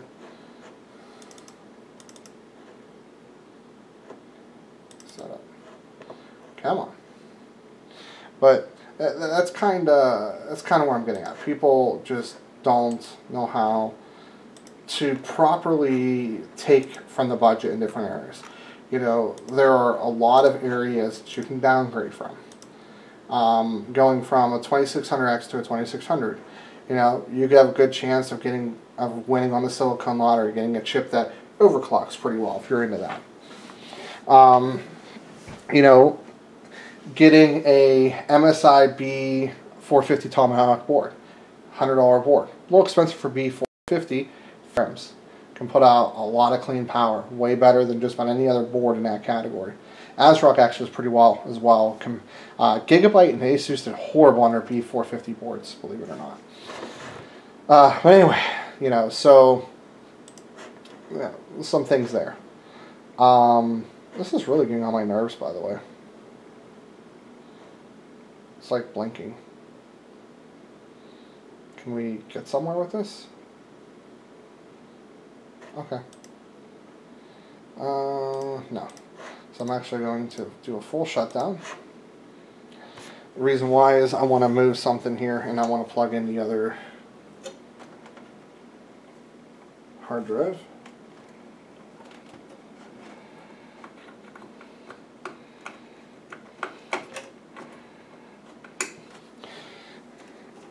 I don't like the way I plugged in this graphics card.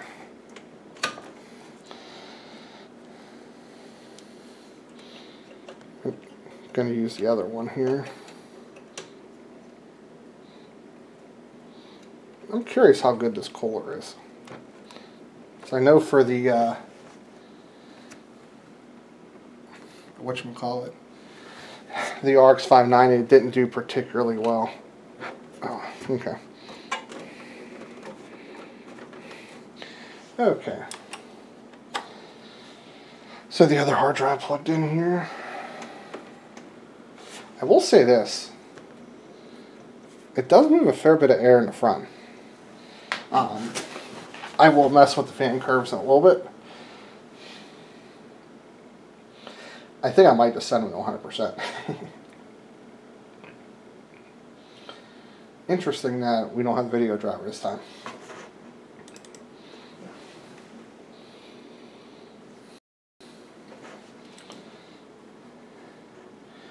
Okay.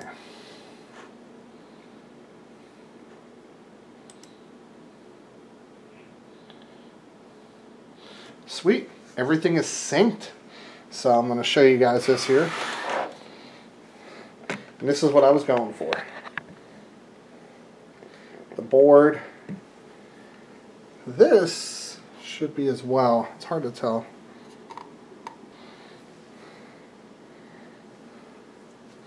Let's find out.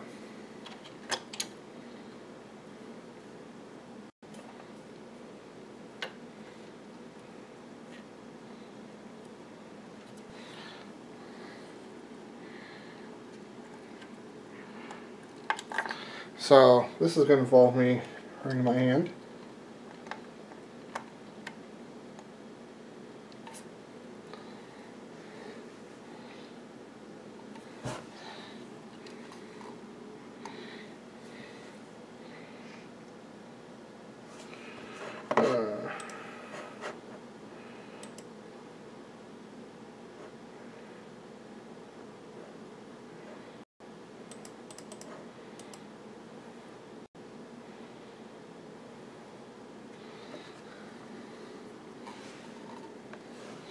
Interesting. So, despite this being fully RGB,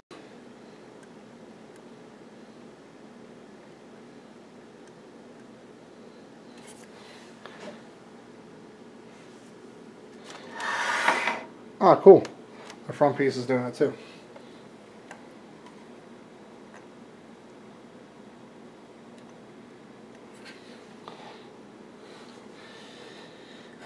By the way, you can really risk hurt yourself doing what I'm doing, so please don't do what I'm doing.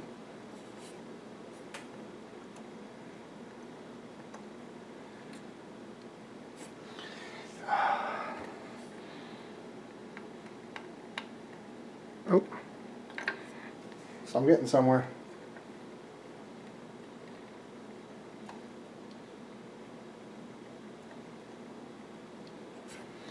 Damn it.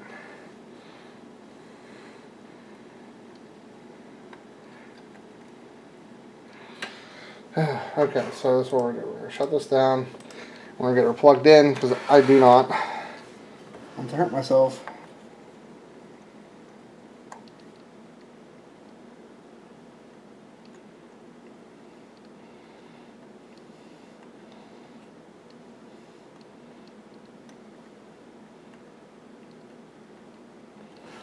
Nope, that's not it.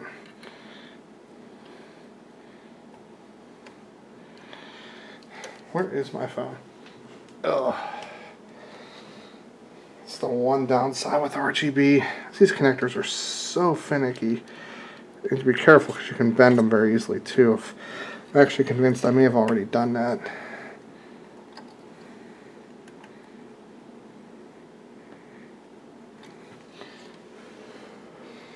No, I haven't. At least not at any meaningful level.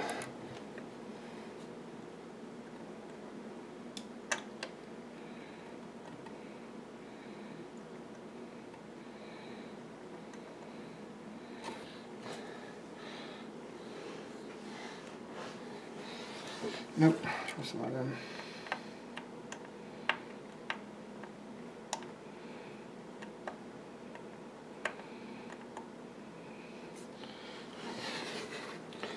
So when I look at it, it becomes off-centered.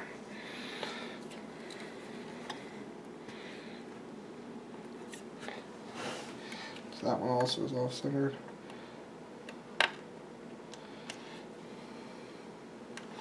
Yeah, I know.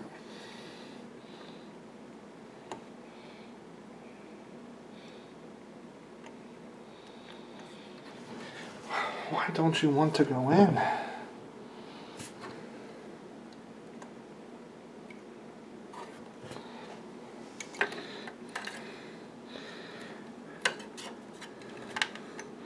RGB is going to be the death of me.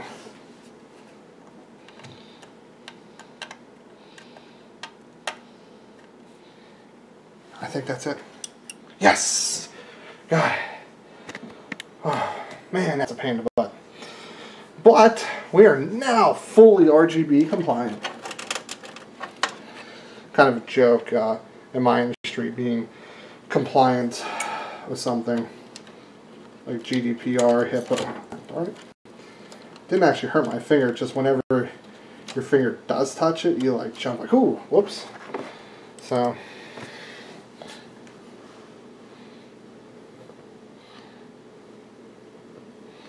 okay. So, look at that RGB. So we have rainbow right now. Let's go. No, let's not do that. So we're applying the color cycle. There we go. Now, do we have... what is content? Oh, that's cool. So you can do silicon. I kind of like... I always like the color cycle. That's just my preference. Or, sorry, rainbow. My apologies. Because then it syncs all the colors together, I think. Yep. At least it should. What? Why is it not doing it? Killing me. Ugh.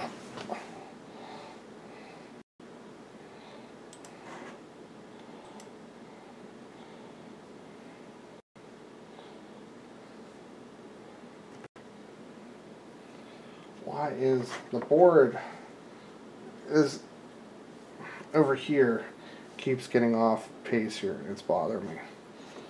We literally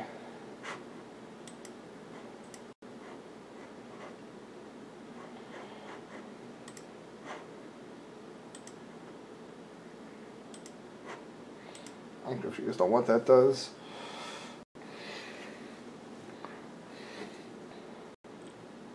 That's doing the motherboard driver right now.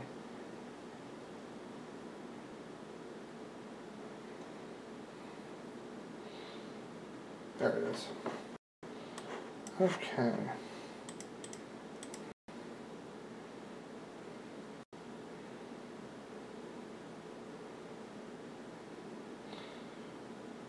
I literally just had this synced up.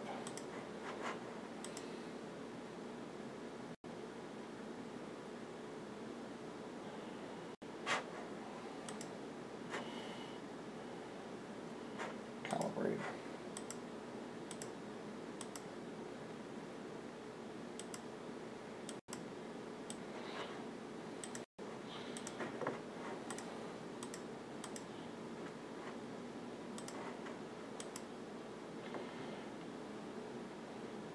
What's interesting is as soon as, let me see here, as soon as I plugged in this, that stopped, and that's annoying.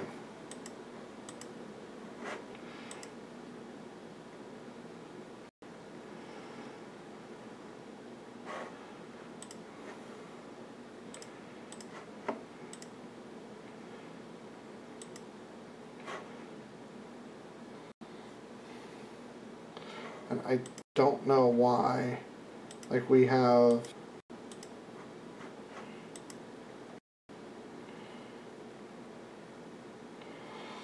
so what we can try to do, and unfortunately I'm almost done filming here, so So if I were to, well, here's what I'll do. Let's reboot just to be safe. Having two different zones should not be throwing it off. I mean, there's literally two RGB headers, and they should both be synced fine. I'm gonna go into the BIOS here in a minute.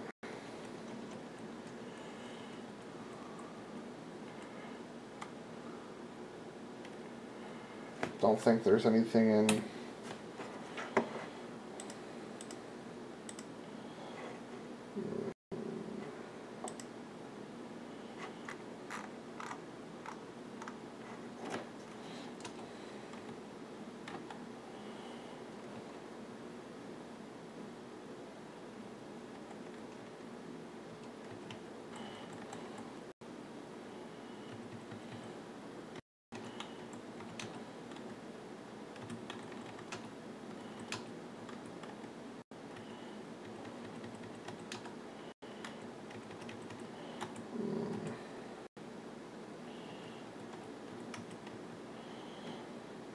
Nope, there isn't. Okay. Let's reboot and we'll see if I'm right. What we can do is I'm going to take a look at the different headers here to see if there is... Oh, oops. Sorry guys, I have to move you before I drop stuff everywhere.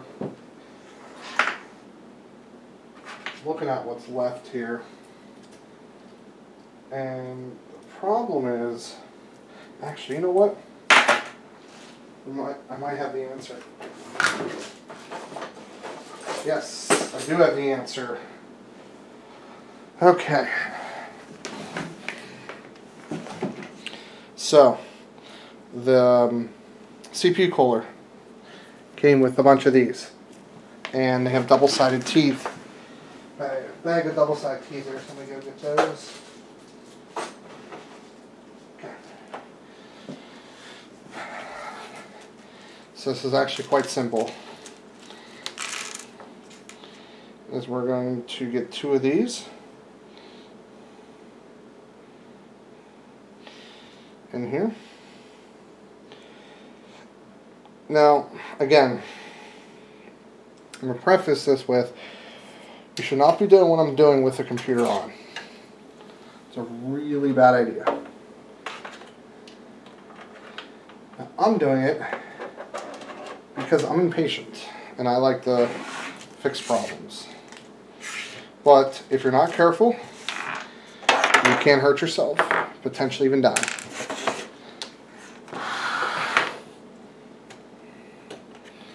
Okay. So, just disconnected that. I'm actually going to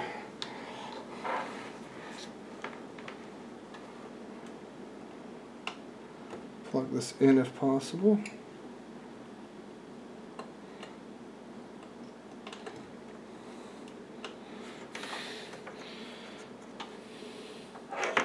Make sure this works. Yes. Perfect. Okay.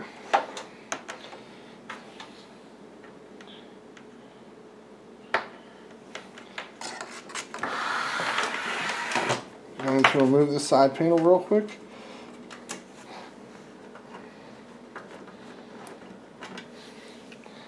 I don't know if you guys can even see what I'm doing. Oh.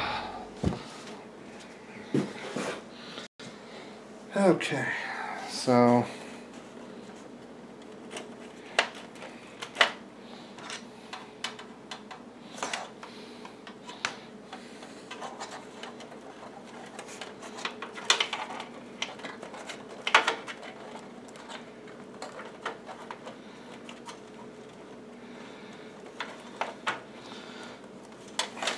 yep.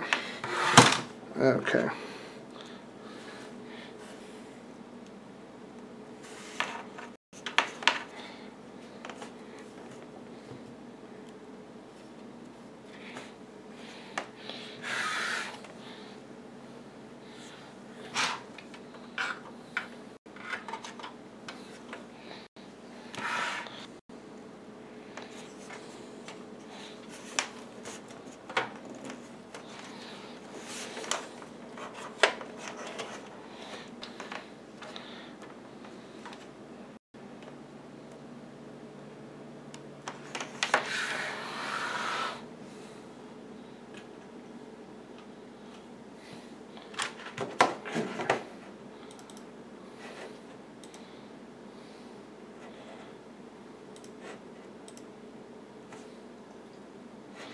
Let's go ahead and reboot, because I just realized I did that while it's on and it may not want to.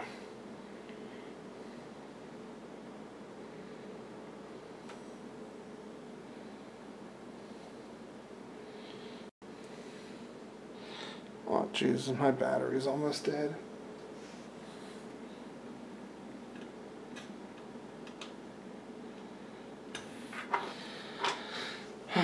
Why did this 12 volt stop working all of a sudden?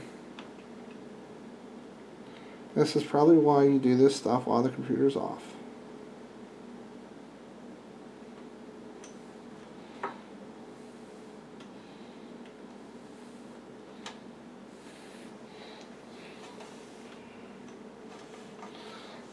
Let's power it down here.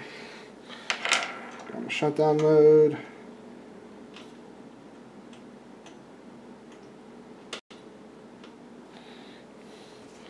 Make sure it's in right here.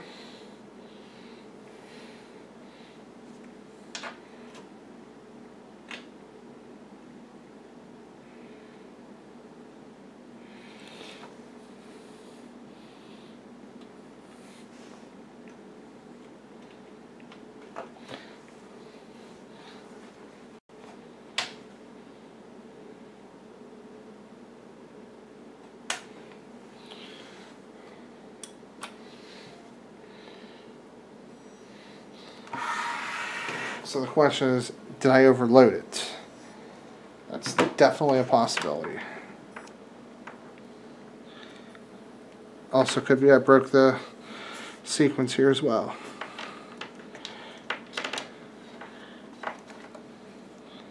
Oh.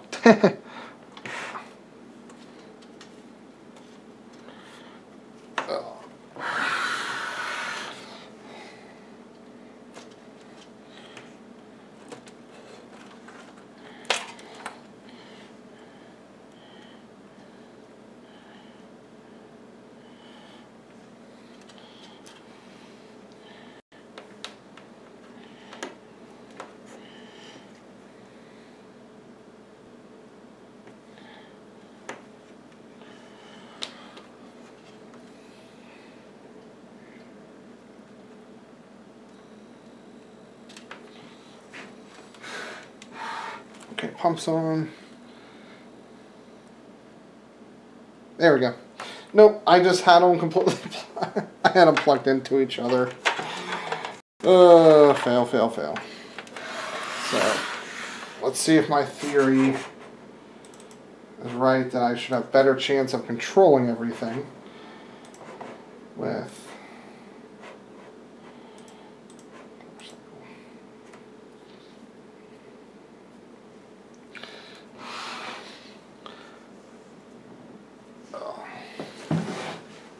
So the board seems to like to do its own thing, which is annoying.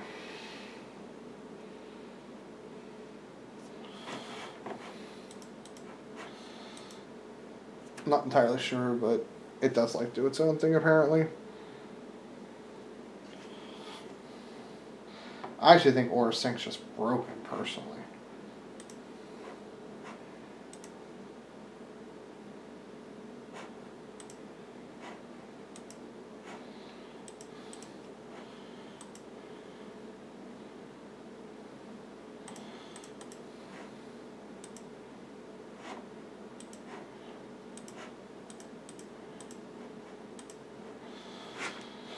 Let's go back to rainbow here.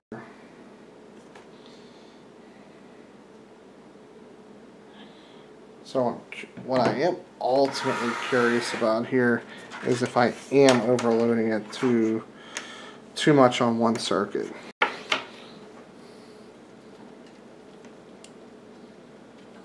So now that I have that unplugged, let's do color cycle.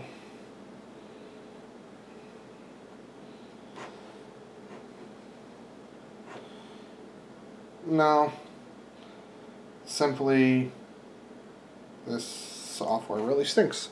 And this is probably why nobody uses software stuff anymore.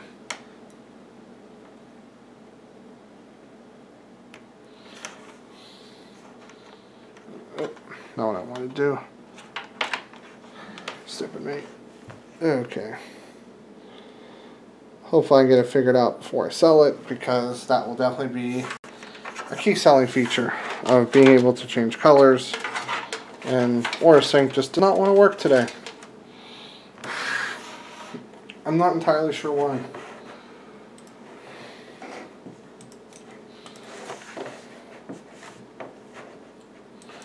Let's go to control panel and install it.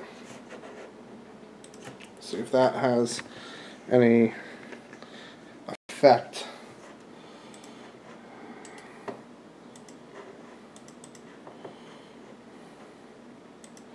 Yes, I do.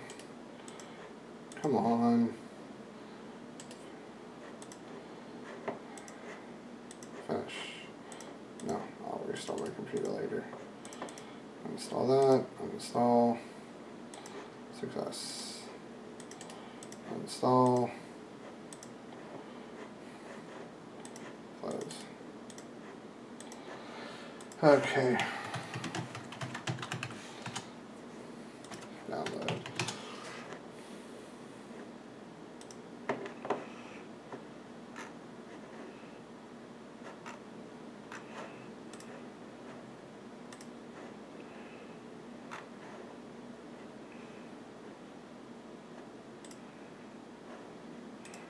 That looks like a sketchy website.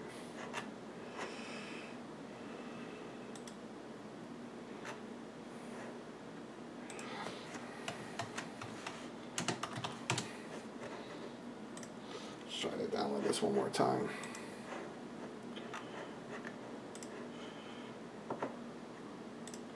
Windows 10.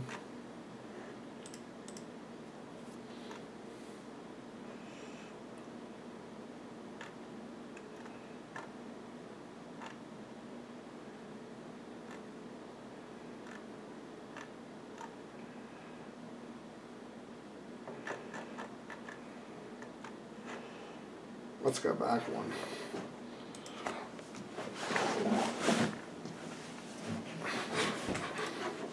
So I'm going with one that's a little bit older. Hopefully it's less buggy. We'll find out. Next, next.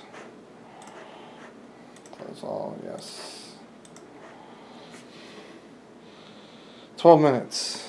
We're going to run out the time, but pretty much is done.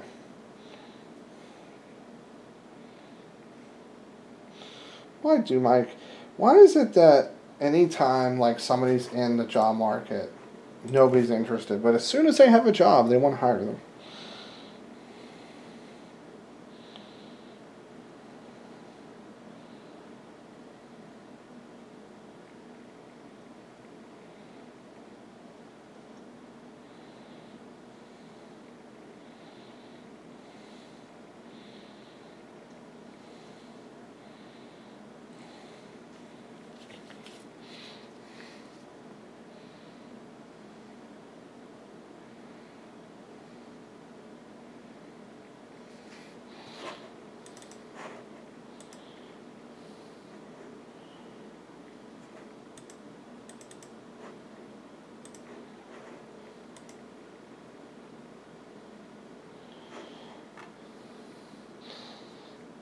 That's annoying. It really is. We literally had this working perfectly fine. And then all we're literally getting is one color now.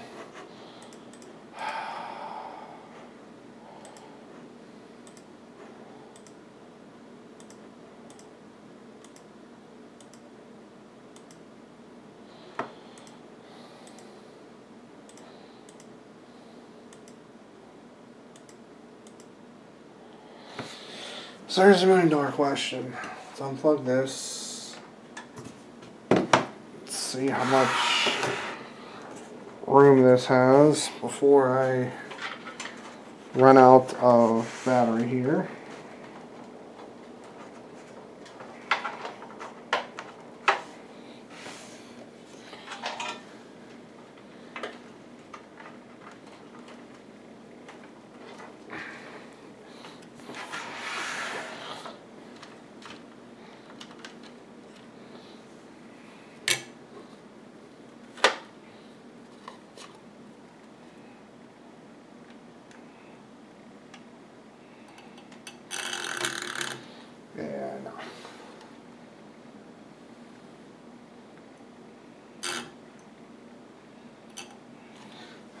Yes, I know. You're there.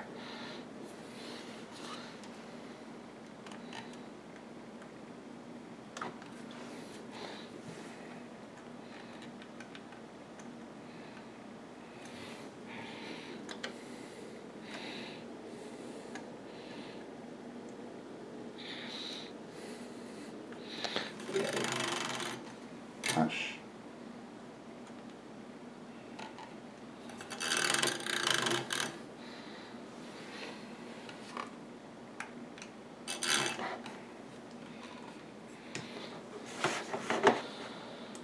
Okay.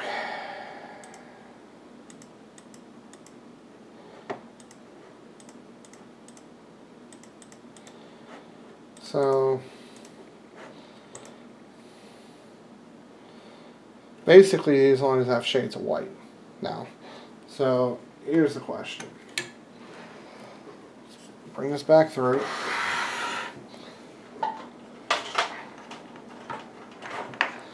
And that is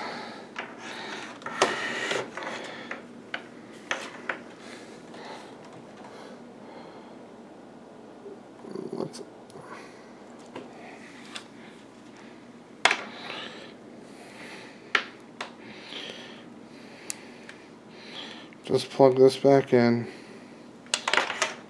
Are we going to get control RGB again?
It's got to reboot.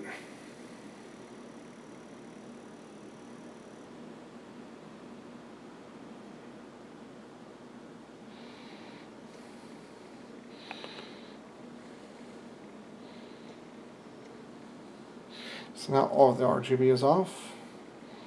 I don't know if that's good or bad. All I know is I have like 3 seconds left. It's a high pitch electrostatic sound.